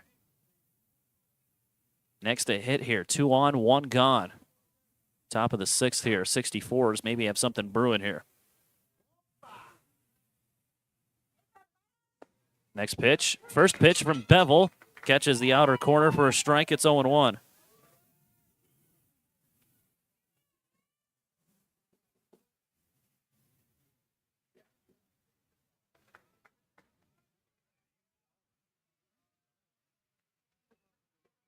No balls and a strike. Here's the next pitch from Bevel. Down and in. 1-1.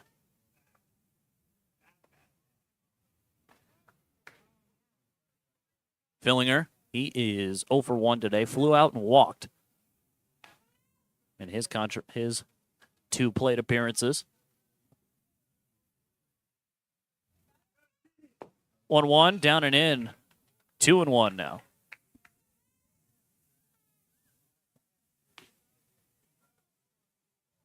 There is someone up and throwing in the Pioneer bullpen. I guess it looks like it's Colson Evans up and throwing. Next pitch is upstairs for a ball. Ball gets away from McFarland. Heads up base running there by Bryant as he'll advance to third. Ball got away from McFarland. As now runners on the corners here with only one out. The sacrifice flies now in play.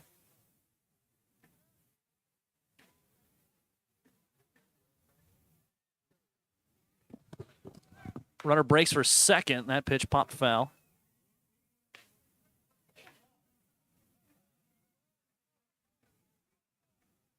Fillinger mentioned he's from Windsor, Colorado. He's going to play college ball at Northern Colorado next year. They got three guys on this roster who are currently committed to go to Northern Colorado. 3-2. Pop back foul.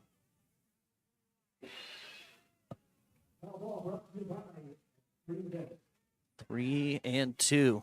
Still only one gone. Runners on the corners here. So while the sacrifice is in play, the double play is still in play to get out of the inning as well. But a great at-bat being put together here by Ethan Flinginger. As the next pitch misses for ball 4.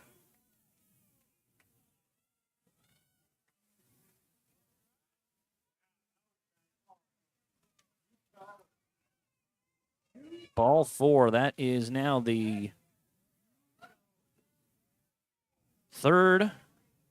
fourth walk that the 64's have been able to draw here in game 2.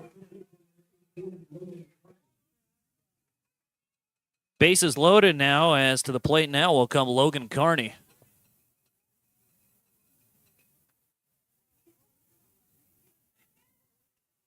First pitch to Carney, misses up and away for a ball, 1-0. Good fastball, tried to get him to chase, couldn't quite do it, 1-0.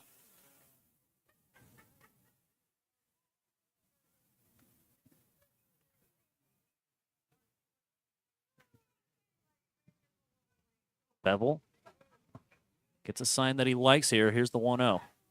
Got to come after him, and that's a good pitch. Good off speed there. Able to get it across the plate. 1-1 the count now.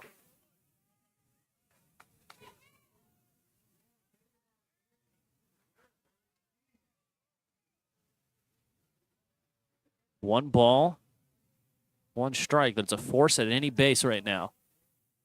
Blanco and McFarland playing in. First and third baseman playing in. Next pitch swung on, hit down the right field line. That'll get foul. 1-2. Still no runs have come in to score here in the inning. Trying to keep them off the plate. Trying to keep them from coming around.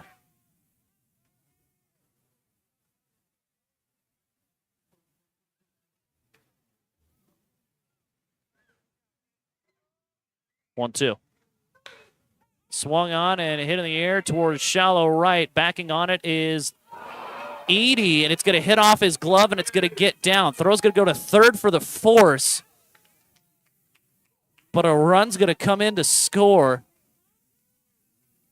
as Edie had it hit off his glove. Still able to get an out there. But a run does come in, and now it is the 64's on top by a score of 2-1.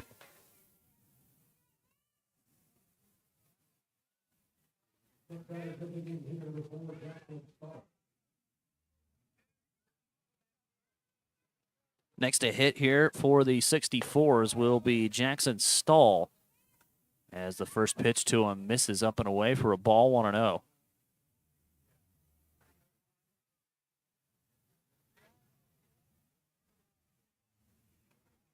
Stahl 1 for 2 today, singled and came around to score in the 5th.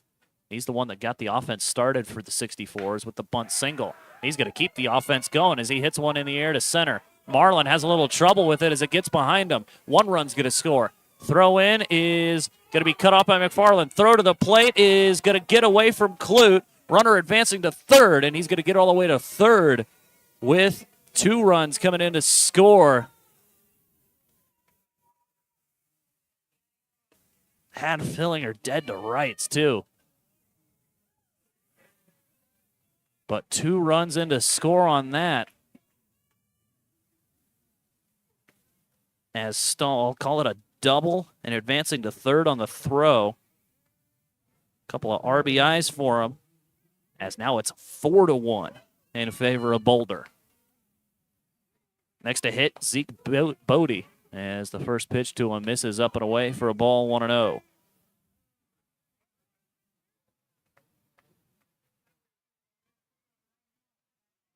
Bodie, 0 for 1 today, walked and grounded out. 2-0, swing and a miss. He knew he shouldn't have swung at that, and it's 1-1.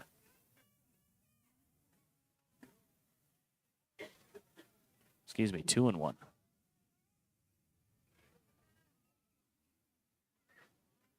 Next pitch floats in there for a strike. 2 strikes now to Bodie.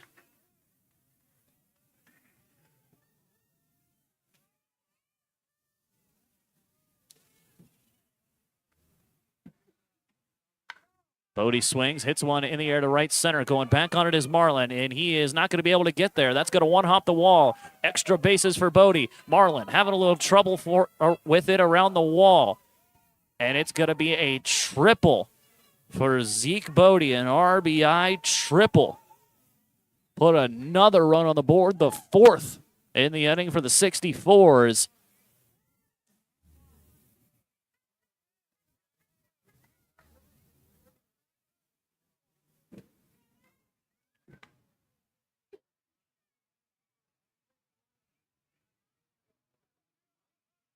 Five to 1 our score now.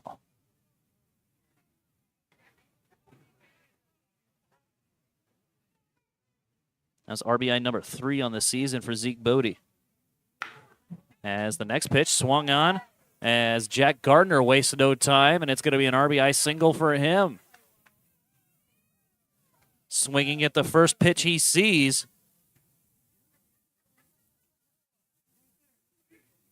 An RBI single again.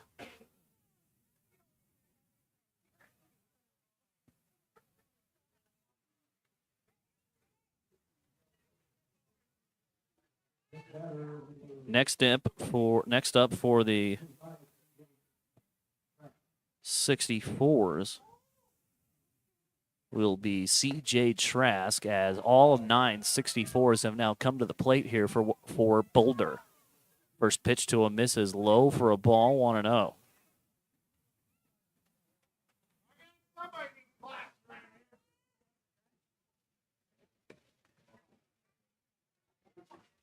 Trask is 0 for 3 today. Check on the runner at first. He'll dive back safely.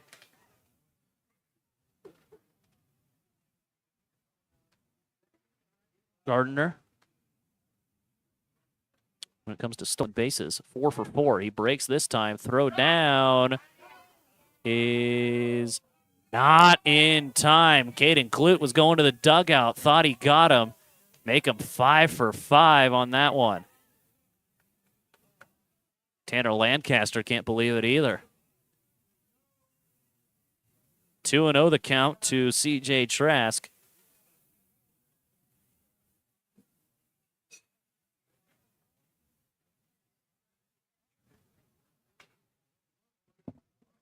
Fifth stolen base, as I mentioned, for Gardner. 2-0 floats into the zone for a strike, and it's 2-1. Trask in the second spot in the order in game 1. Here in game 2. In this game 1, he was in the leadoff spot as this pitch is hit. A couple of steps onto the grass by Jake Eady will be enough to put it away for the out, and that'll end the inning. 5 runs come across to score here in the top half of inning number 6.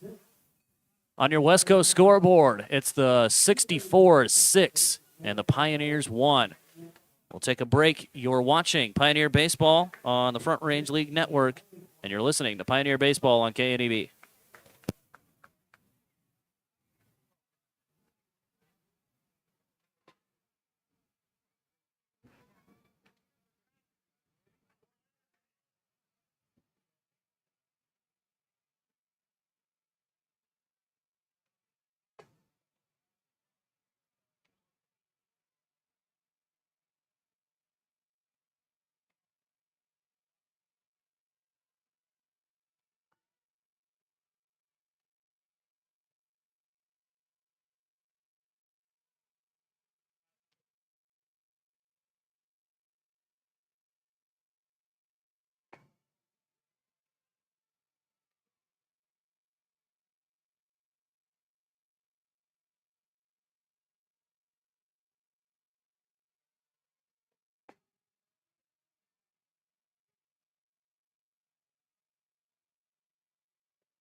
Welcome back to Oregon Trail Park. 5 runs came across to score in the top half of inning number 6.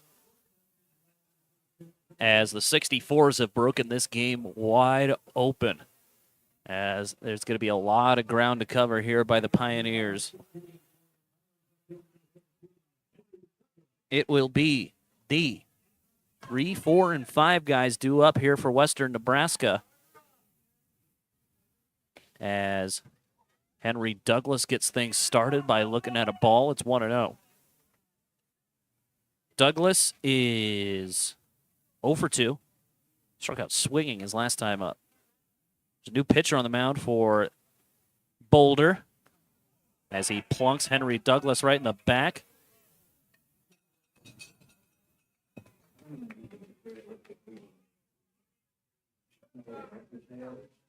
As Nick Lay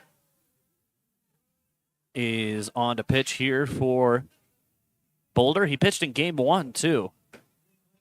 Not 100% on what the pitch count rules are for the FRL. No, in the previous league I was in, I believe it was 30 pitches and you had to sit out a day. I don't think Lay got to that in his appearance in game 1 as McFarland takes a big hack at the fastball and he's down 0-1. Hit by pitch might be what the Pioneers needed. That's the second guy to get hit here in the ball game. As McFarland takes another big swing and miss at that pitch. Quickly, he's down 0-2.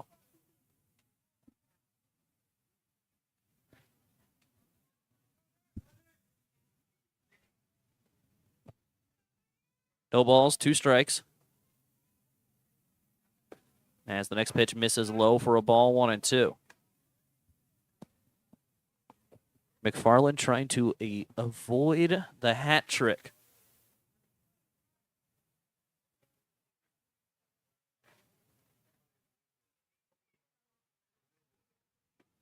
Swing and a miss, and that's out number 1.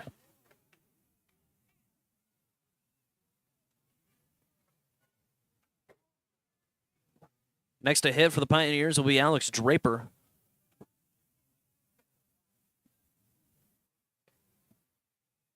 Here in the bottom half, home half of the inning of the 6th inning. Draper 0 for 1. Takes a look at the first pitch for a strike. He's down now 0-1.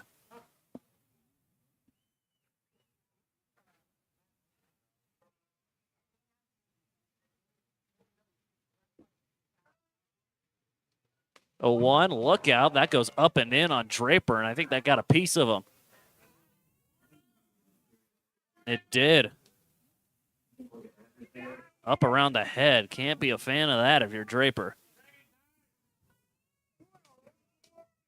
As out will come the 64's manager, and I think he's not gonna stay out.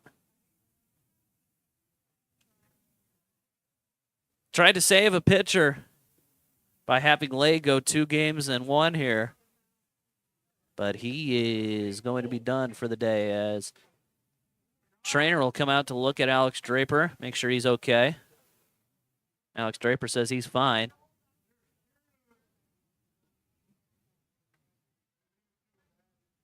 As it'll be a new pitcher on the mound for Boulder. A bit of a scoreboard update. Starting in the Front Range League. The El Paso County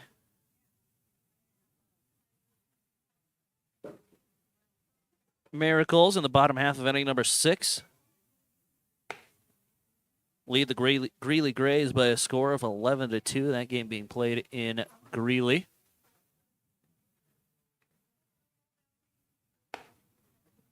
As new pitcher on the mound for the 64's. It's wearing 31, I believe. I don't have a 31 on my roster. So not 100% sure who this is. Hold on. Maybe we'll be able to get an answer.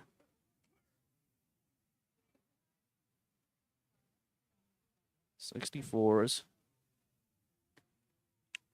Well, there is someone with the number 31 in the stats. He doesn't have a name, though. So I'm not too sure who that is out there.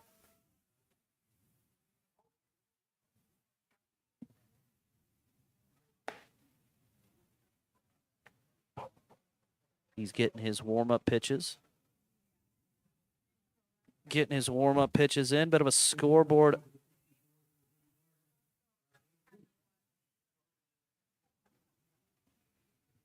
Scoreboard update. The Mariners taking on the Los Angeles Angels. Angels lead that one after 5 innings by a score of 6-5. The Mets taking on the Rockies. Mets lead that one in the top of the 7th, 4-1. And the only other active game at the moment, the A's taking on the Orioles. Athletics lead that one by a score of 4-3 in the bottom of the 4th.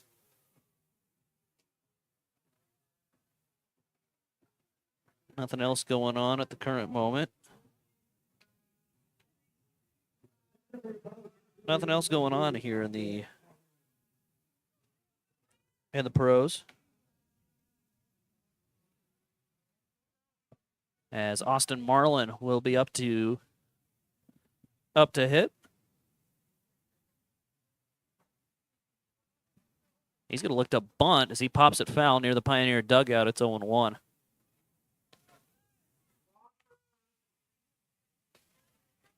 Marlin 0 for 2 today.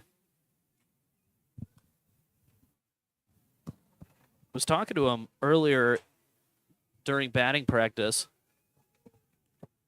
And I talk about the interesting stance that he's got, where he's got one foot like in the top right corner of the batter's box and another foot in the bottom left corner.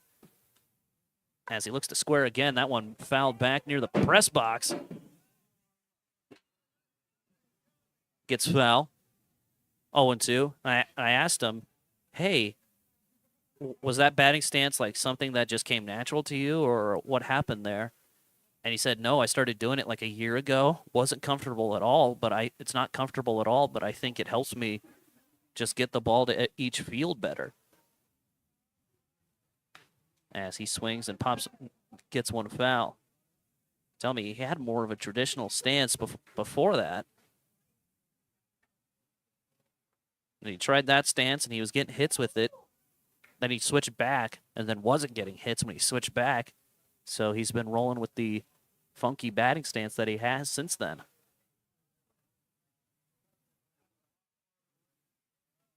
Oh, 2.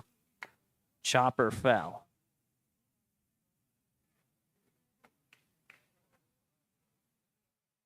Still one out here in the bottom half of inning number 6. 6-1 our score in favor of the Boulder 64's.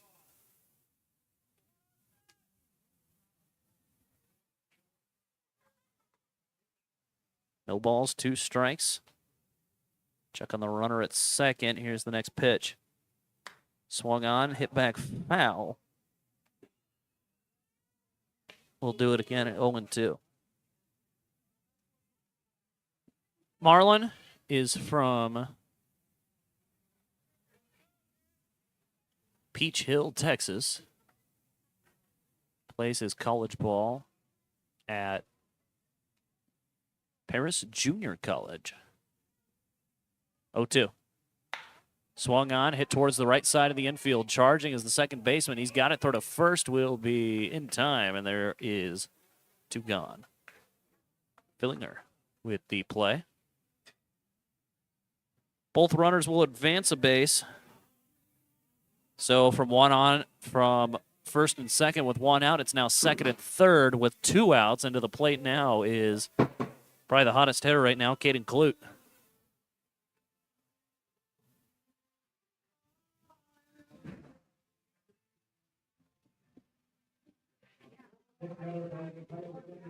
As Clute's 2 for 2 today. He's also scored the only run for the Pioneers so far.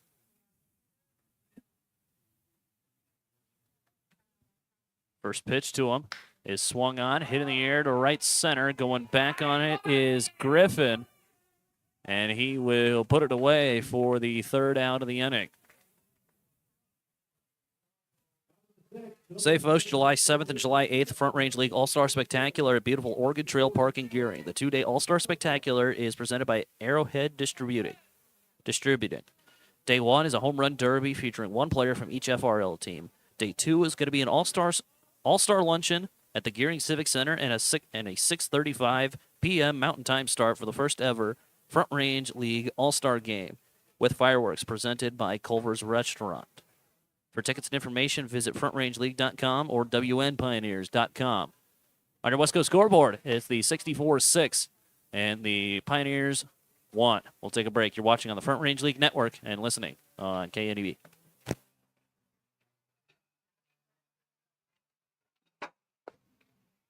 All right, man, everyone, it's time for the hot dog toss, sponsored by Working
Welcome back to Oregon Trail Park as we begin the top half of inning number 7.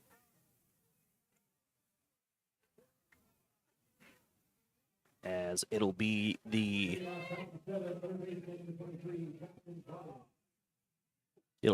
3, 4, and 5 guys due up here for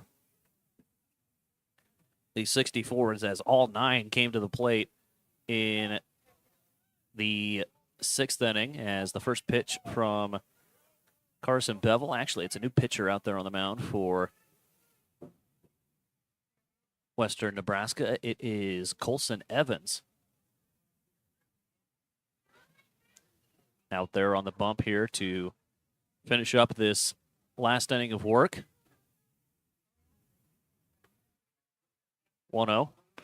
Fastball. Good catch by Clute as that almost got to the backstop. Evans is from Omaha, Nebraska. Attends Buena Vista University. As the next pitch is swung on and popped foul.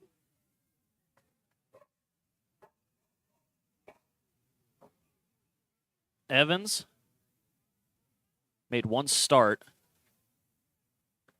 where he pitched 2 innings, 3 strikeouts, and 5 walks. That was the start against the Diamond Club Collegians. 2 balls and a strike. Here's the next pitch. Right on the outer black for a strike, and it's 2-2 now to Jackson Bryant. Bryant 1 for 3 today. He singled and came around to score in the 6th.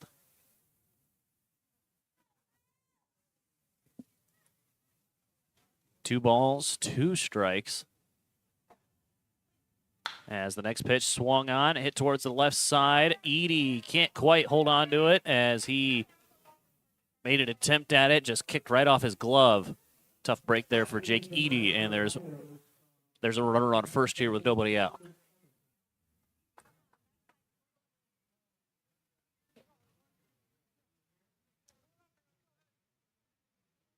Call that a single. I would. As Xavier Farnham will be the next to hit. First pitch is a fastball that misses high, 1-0.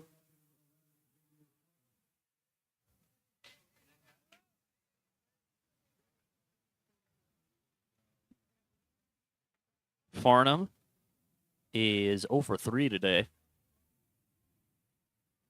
Strikeout and a couple of flyouts, and he swings and misses. Good good job to pull the string there as that pitch bottomed out on him 1-1.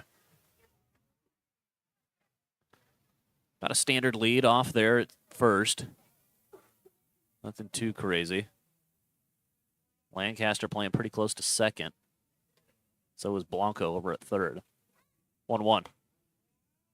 In there for a called strike right on the outer corner. Ball on 2 strikes now. Evans trying to pick up strikeout number 2 here.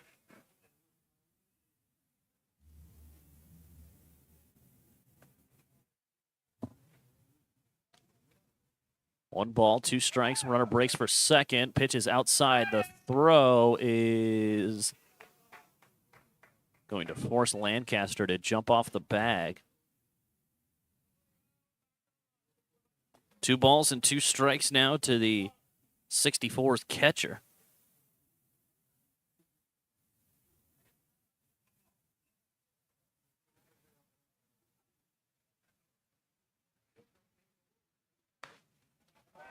Next pitch, pop back foul.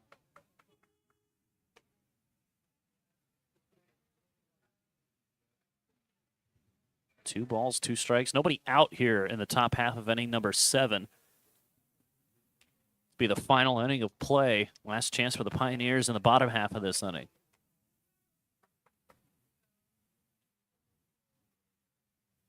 Two. Bounces to the plate, gets away. Runner goes to third. Now it's 3-2. Mason Griffin waits on deck.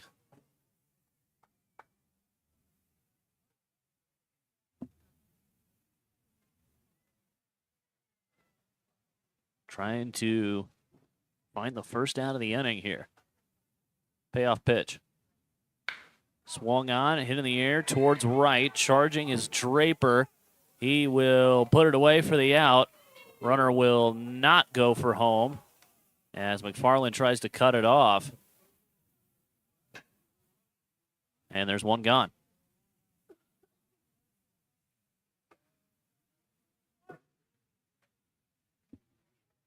Farnham's covered all his bases. He's flown out to center, left, and now right.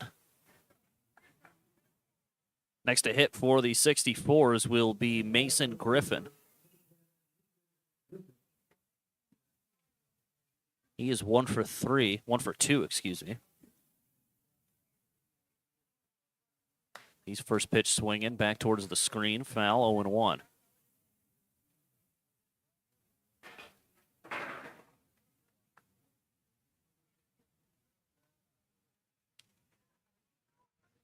Singled back in the 6th did Griffin. He also homered in game 1. Here's the 0-1, just kidding. Time called as soon as Evans started his windup. He kind of hit his glove a little bit.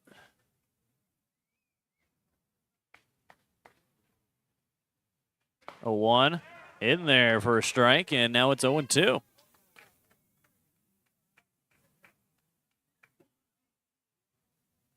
No balls, 2 strikes. Top half of inning number 7 here at Oregon Trail Park.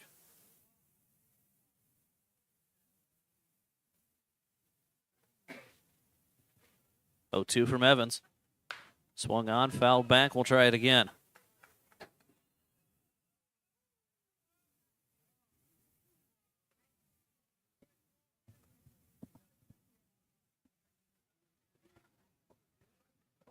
Still a big count here for Evans.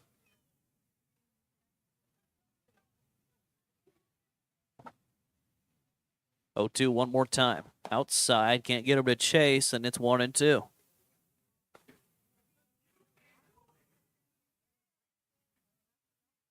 Infield is moved in with the runner at third. 1 ball, 2 strikes. Here it comes. Inside, ball 2. Griffin looking to draw his second walk of the game. would be just the 5th walk drawn by the 64s as a whole. Was all their damage in the 6th. They got 5 runs in the 6th. All their damage came from base hits, and there's another base hit for Mason Griffin. RBI single for Griffin. Another run in to score. It's now 7-1 in favor of the 64s.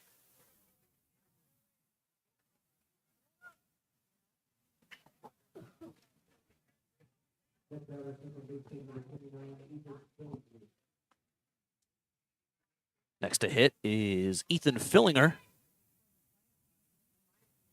As Fillinger 0 for 1, he's drawn a couple of walks. First pitch swinging down the right field line. Draper will not give chase as it'll get foul.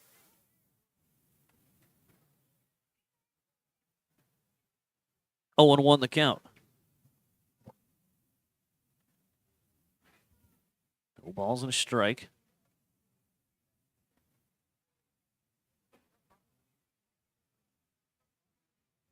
Next pitch. This is low, 1-1.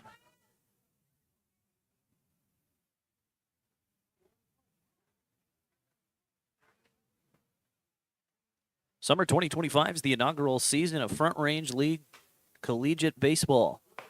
As the next pitch is in there for a strike, 1-2. Summer wood bat baseball played along the Front Range of the Rocky Mountains in Colorado and Nebraska. Visit frontRangeLeague.com for schedules, standings, stats, and more. That's frontRangeLeague.com. Runner breaks for second. Pitch misses inside. The throw down will bounce and not be in time. It's a stolen base for Mason Griffin.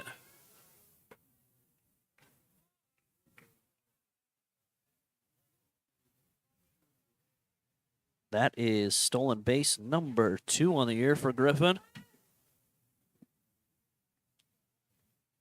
2-2. Swung on, knocked back, foul. Try it again at 2 balls and 2 strikes.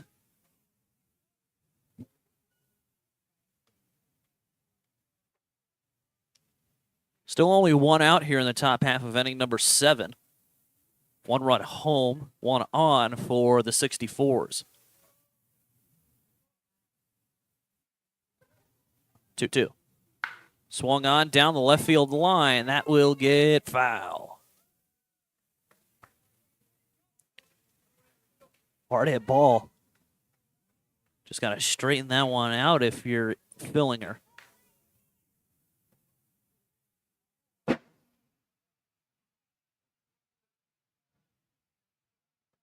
Two balls, 2 strikes.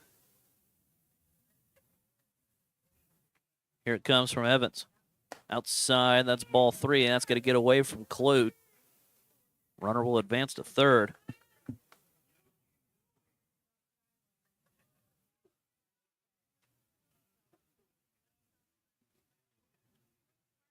Full count opportunity now here for Fillinger as Logan Carney will be on deck.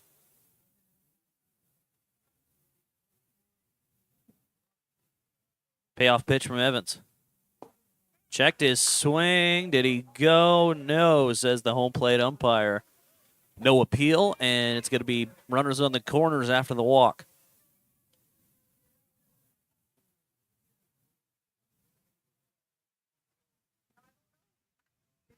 Runners on the corners with 1 out, and Logan Carney next to hit here for Boulder.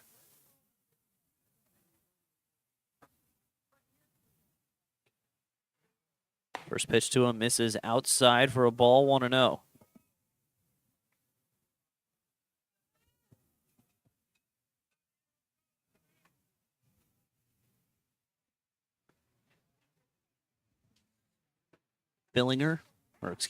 Carney. Head in the count here, the 1-0. This is outside, and it's 2-0. Say, folks, next Sunday is not only Father's Day, but it's Special Olympics Day at the ballpark. The Pioneers will be wearing special jerseys for the game to celebrate the Special Olympics athletes in our area. Next pitch is on the outer corner for a strike, 2-1. These jerseys are being auctioned with proceeds going to our local Special Olympics organization. Watch our social media outlets for information on how to bid on these unique jerseys. We thank 21st Century Equipment for their support of Special Olympics and for providing the jerseys for our guys to wear.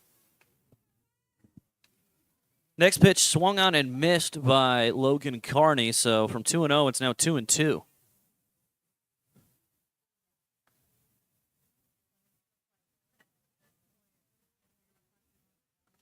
Two balls, two strikes, misses outside. 3-2 now. A lot of pitches being thrown by Evans here.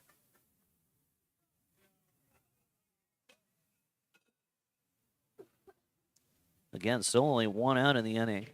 Are they going to send the runner at first? Yes, they are. Next pitch.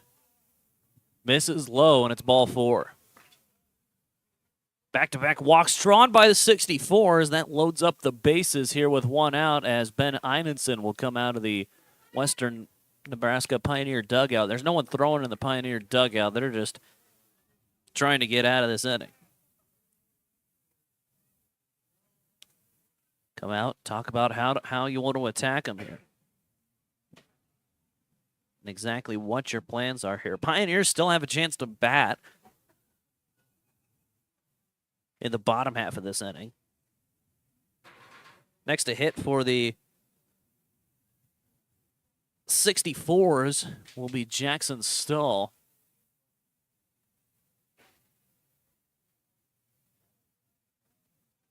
Stahl is from Santa Maria, California.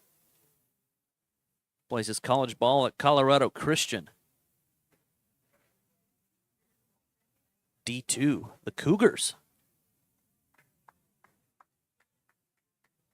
Play in the RMAC, the Rocky Mountain Athletic Conference.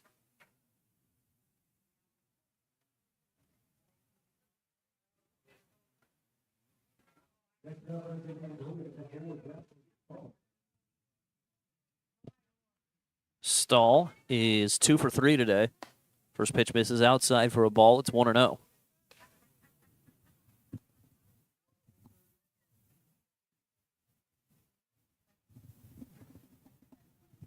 One ball, no strikes. Next pitch catches the outer part of the plate for a strike. 1-1 the count now.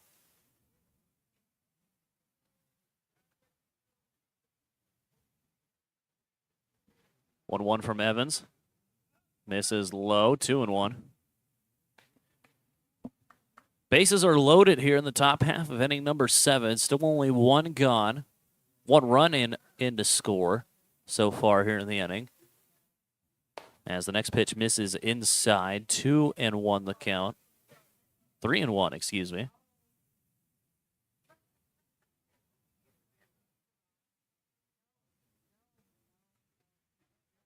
Three and one. Here's the pitch from Evans.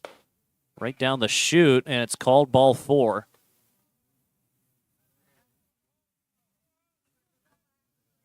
RBI walk for Jackson Stahl.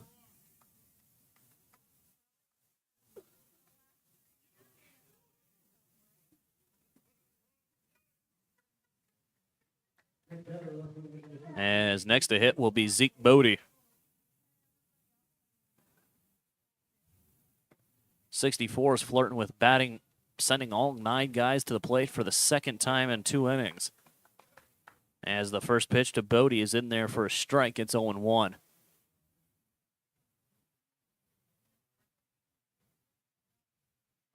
A 1 fastball down and away, I should say. 1-1 the count. Bodie, 1 for 3, 1 for 2. Walked in the 3rd. Grounded out in the 4th. Grounded out in the 5th, I should say. And he tripled home a run in the 6th.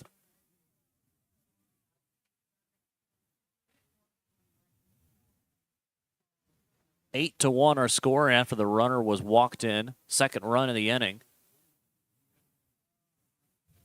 1-2. Swing and a miss. Evans got the second guy down on strikes here. As there's 2 gone in the inning.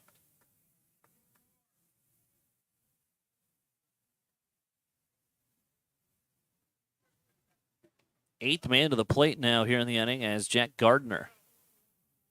will be the next to hit. He is 1 for 3. Couple of strikeouts and a single. First pitch to him. Misses, 1-0. Bases are still loaded.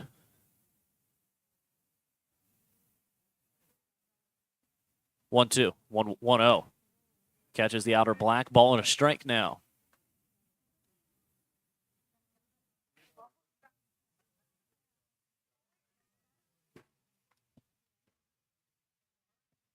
One and one the count. Here it comes from Evans.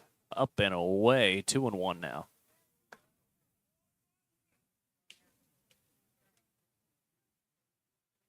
Evans has given up 3 walks in the inning. Trying to keep another man off the base pass. The 2-1 bounces to the plate, make it 3-1.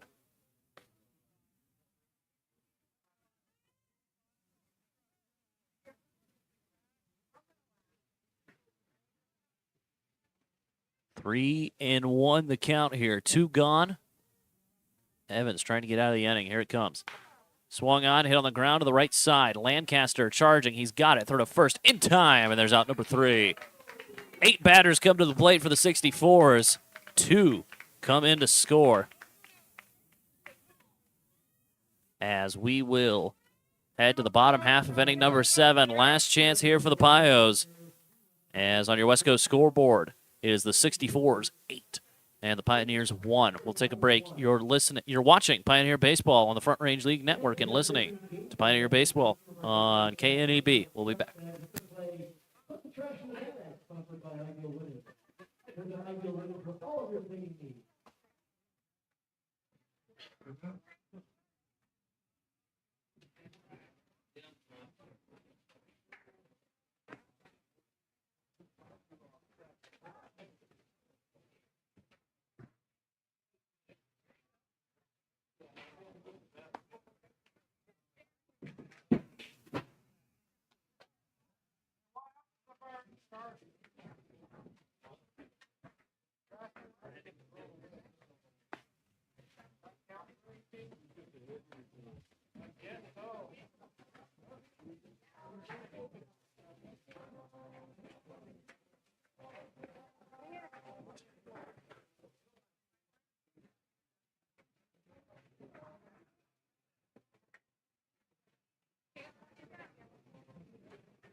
Last chance for the Pioneers as we begin the bottom half of inning number 7. Again, this is game 2 of a scheduled doubleheader between the Pioneers and the 64's. A win here for Boulder would put them at 7-0 on the year. A loss for the Pios would drop them back below 500 at 3-4.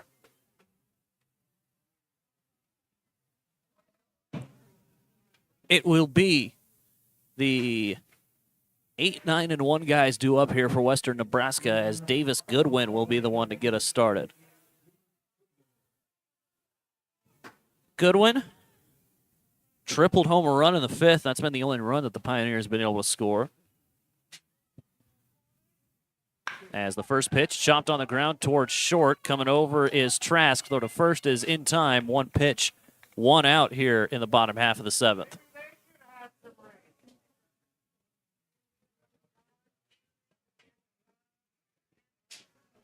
So 1 man out already on 1 pitch.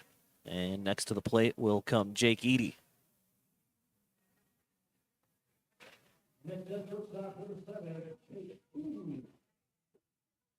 Eady 0 for 2 today. Grounded out, struck out. Here's the 0-1. Swung on, fouled back, and it'll stay at 0-1. Excuse me. No balls and a strike now to Eady.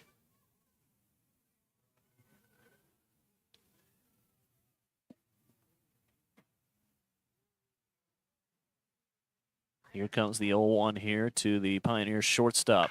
He swings and rips one foul near the first base dugout. Down in the count now, 0-2.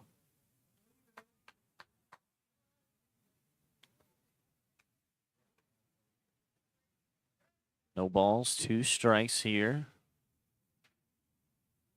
Edie trying to figure it out here. Trying to get something started here for the Payos. 0-2 off-speed breaking pitch, chopped foul, and that'll get over near the Pioneer dugout foul.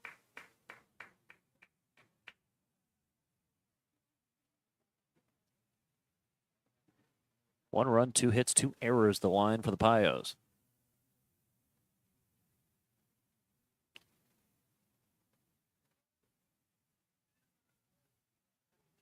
No balls, 2 strikes. The pitch to Edie, swinging and a miss, and there's 2 gone.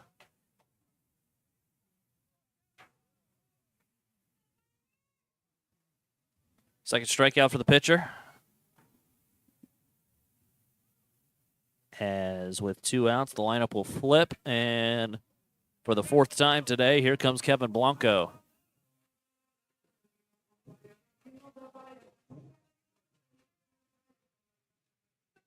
Blanco 0 for 2 today, got hit with a pitch his last time up. As the first pitch in their first strike. Blanco nodding, as he likes to do, saying, all right. Did look like a good pitch to hit, and I think Blanco knew that. 0-1.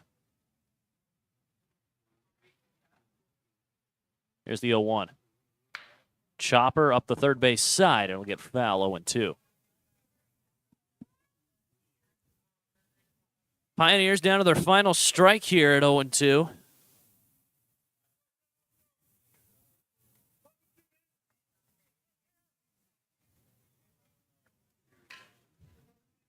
As Blanco trying to battle, trying to keep the inning alive here for Western Nebraska. And time called by Blanco. Man on the mound taking too long for him.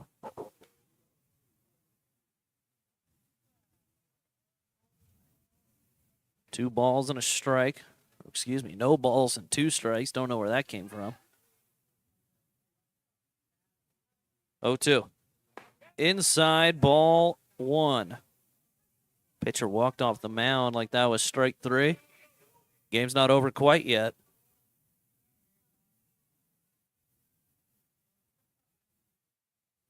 One and 2. Probably going to just go with the fastball again here. He does. That's up the third base line. Foul, and we'll try it again.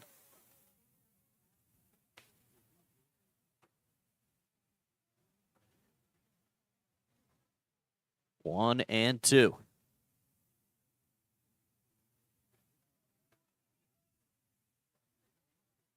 Home plate umpire gets a refill. See how long that refill will last him. 1 and 2. Inside, ball 2.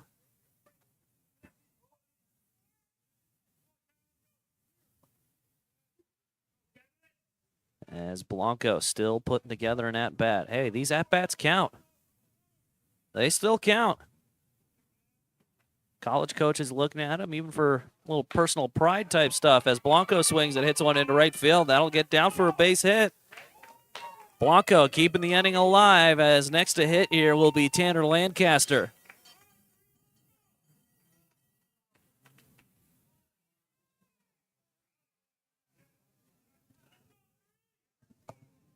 Lancaster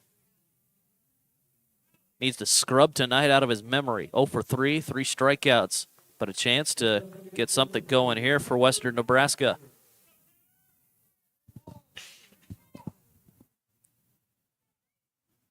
First pitch, fastball misses high for a ball. It's 1-0. 8-1 our score here. Bottom half of inning number 7. 64's on top. Pioneers trying to rally.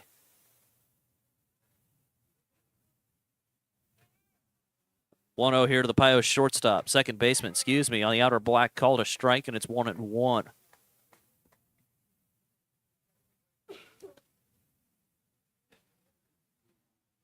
1 ball, 1 strike. Plenty at bat left here for Lancaster. Next pitch misses outside. Tried to get him to chase at the fastball. I think that was probably just supposed to be outer black. Just missed his spot, and it's 2-1.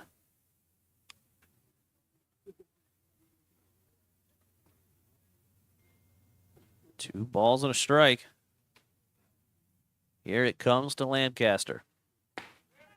That pitch is in there for a called strike. 2-2 now. Now once again, the Pioneers are down to their final strike.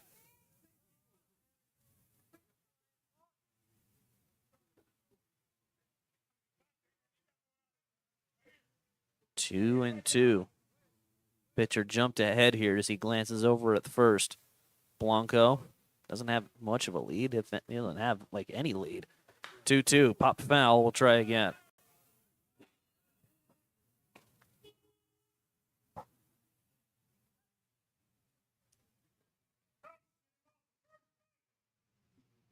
Two and two, still the count here.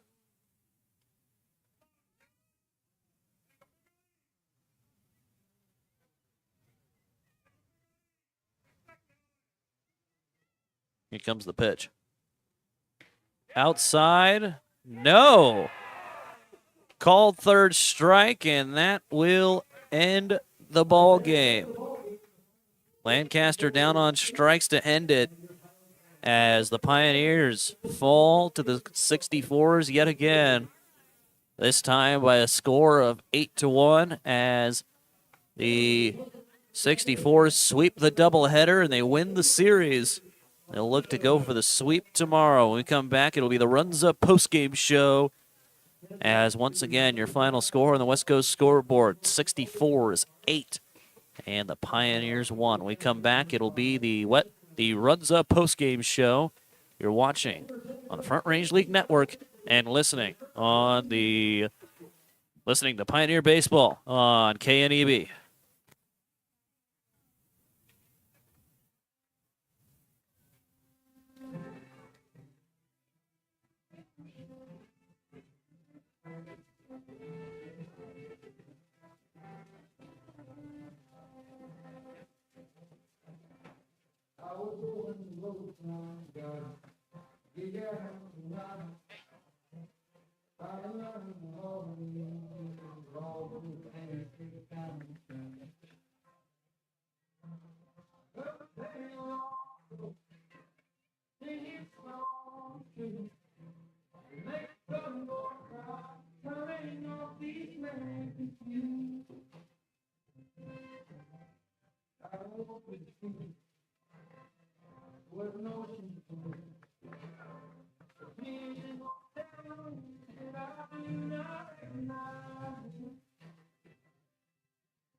Welcome to the Runza postgame show as the Pioneers fall to the 64's here in Game 2 by a score of 8-1. We'll go break down how that happened here, as it was a pitcher's duel for the first 4-5 innings, as Alejandro Maltos Garcia got the start for the Western Nebraska Pioneers. He's got it started by setting down the first 8 in a row. In that time, the Pioneers just had 1 hit through the first 3 innings. That hit belonged to Caden Clute. But yeah, the Maltos Garcia set down the first 8 64s he saw, gave up a walk with 2 outs in the third, and then came back with a strikeout. In the fourth, it was an error that C.J. Trask got on base because of. Then back-to-back flyouts for the 64s in the fourth. Then 2 straight walks. And bases loaded with 2 outs. Maltos Garcia able to get out of danger with a flyout in the 4th inning. In the 4th inning for the Pioneers, they could not keep it. They suffered about the same fate. Back-to-back strikeouts to start the inning in the bottom of the 4th by Douglas and McFarland. Then Draper was able to draw a walk, and then Marlin could not build off of that walk for Western Nebraska. Top of the 5th is where it started getting hairy for Western Nebraska, as a bunt single from Jackson Stahl got the 64s their first hit of the ball game in the top half of inning number 5. A ground out after a errant pickoff attempt. Also an errant pickoff attempt that got Stahl all the way to third. After 1 ground out, then a sacrifice fly from Jack Gardner brought the first run of the ball game across for the 64s. Took a 1-0 lead to the bottom half of inning number 5. And then the Pioneers were able to answer after a leadoff single by Caden Clute. And then a triple by Davis Goodwin that got marked as an error because Mason Griffin lost it in the lights, where he ran in and the ball ended up landing about a step from the warning track. Griffin was given an error, shouldn't have been, was given an error in that. Should have been a triple for Davis Goodwin. So the Pioneers were able to answer. Then a strikeout, hit by pitch, and another strikeout for the Pioneers. Then the top half of the 6th is where it really got started. All 9 hitters came to the plate for the 64s, as it was a 5-run top half of the 6th that broke it wide open for the Boulder 64s. A single from Jackson Bryant's what got it started, a flyout from Xavier Farnham, and then another single from Mason Griffin, a walk by Ethan Fillinger, and then a weird play from Jackson Bryant from Logan Carney, where he hit a ball into shallow left center. Edie went back on it, couldn't quite grab it, landed next to him. He was able to get an out as he picked it up and fired it over to third on the force. Got 1 out of that, 2 outs in the inning, and then a 2 RBI double from Jackson Stahl, and then another RBI triple from Zeke Bodie. Got a few more runs to come in to score, and then an RBI single from Jack Gardner. Ultimately, the 64s would end the inning by putting 5 runs across and taking a 6-1 lead. They held the Pioneers scoreless in the 6th, even after a couple of hit-by pitches. The Pioneers were unable to capitalize on that. Top half of the 7th, a long 7th inning. 8 batters came to the plate for Boulder. 2 came in to score, which put the lead at 8-1, and that's where the lead would stay, as the Pioneers kind of had something going. A 2-out single from Kevin Blanco was immediately nullified after Lancaster struck out looking to end the ball game. And that is how the game ended up going for both sides here. Once again, your final score, 64's 8 and the Pioneers 1. When we come back, we'll select a player of the game. You're watching You're watching on the Front Range League Network, and you're listening to Pioneer Baseball on KNEB.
Welcome back to the Runza post-game show. Pioneers fall to the 64's by a score of 8-1 as they ended up losing both games here. The doubleheader today. 64's will look to go for the sweep tomorrow against the Pios.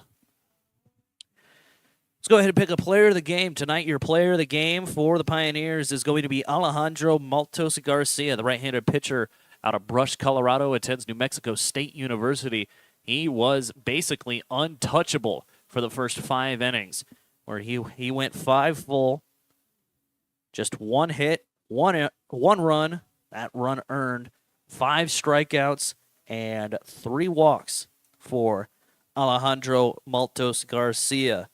And it was the 6th inning where everything seemed to kind of go from bad to worse for the Pioneers. But there you have it. Maltos Garcia turns in a solid 5 innings worth of work. Just not enough as the Pioneers end up falling 8-1 to the 64's. When we come back, we'll wrap things up, give you a look ahead for both of these teams and kind of a look ahead for every team on the Front Range. You're watching on the Front Range League Network, and you're listening to the Runs Up postgame show here on KNEB.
Welcome back to the Runza postgame show. Pioneers fall to the 64s 8-1 here in Game 2 of a doubleheader.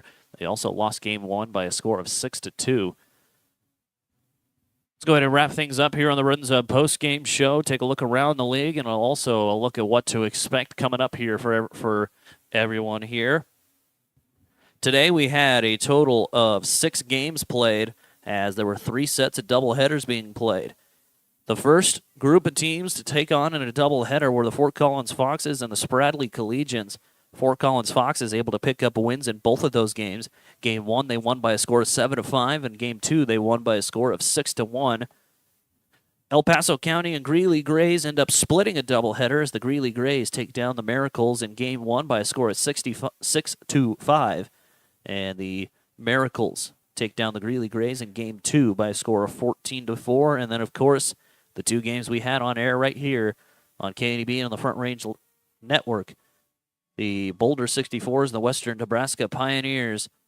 64s win Game 1 by a score of 6-2, and they win Game 2 by a score of 8-1. Some games going on tomorrow in the Front Range League. We'll start things out at 1 p.m. The El Paso County Miracles finish out their series against the Greeley Grays. Then the Boulder 64s will finish out their series against the Western Nebraska Pioneers. We'll have that for you right here on the Front Range League Network and also on KNEB. Then a doubleheader starts on Sunday as the Diamond Club Collegians travel up to take on the NOCO Prospectors. They'll play a doubleheader. Everyone has a day off on Monday. Then on Tuesday, the Pioneers take a trip to Fort Collins to take on the Miracles. Boulder makes their way over to Greeley, and the Prospectors will head over to Fort Collins, all for 3-game sets there. Actually, the Prospectors and only the Pioneers and the Miracles will be having a 3-game set. As for the Pioneers, they will then turn around after their game against the Miracles and have a weekend series.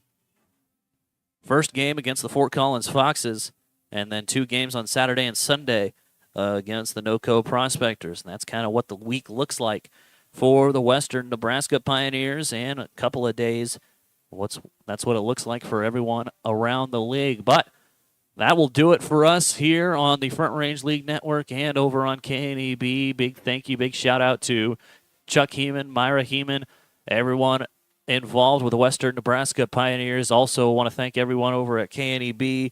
I want to thank Thad Anderson, the Director of Broadcasting for the Front Range League, and everyone who is involved in all those streams. For the final time today, this has been Logan Hunter. Thank you all for watching. Thank you all for listening.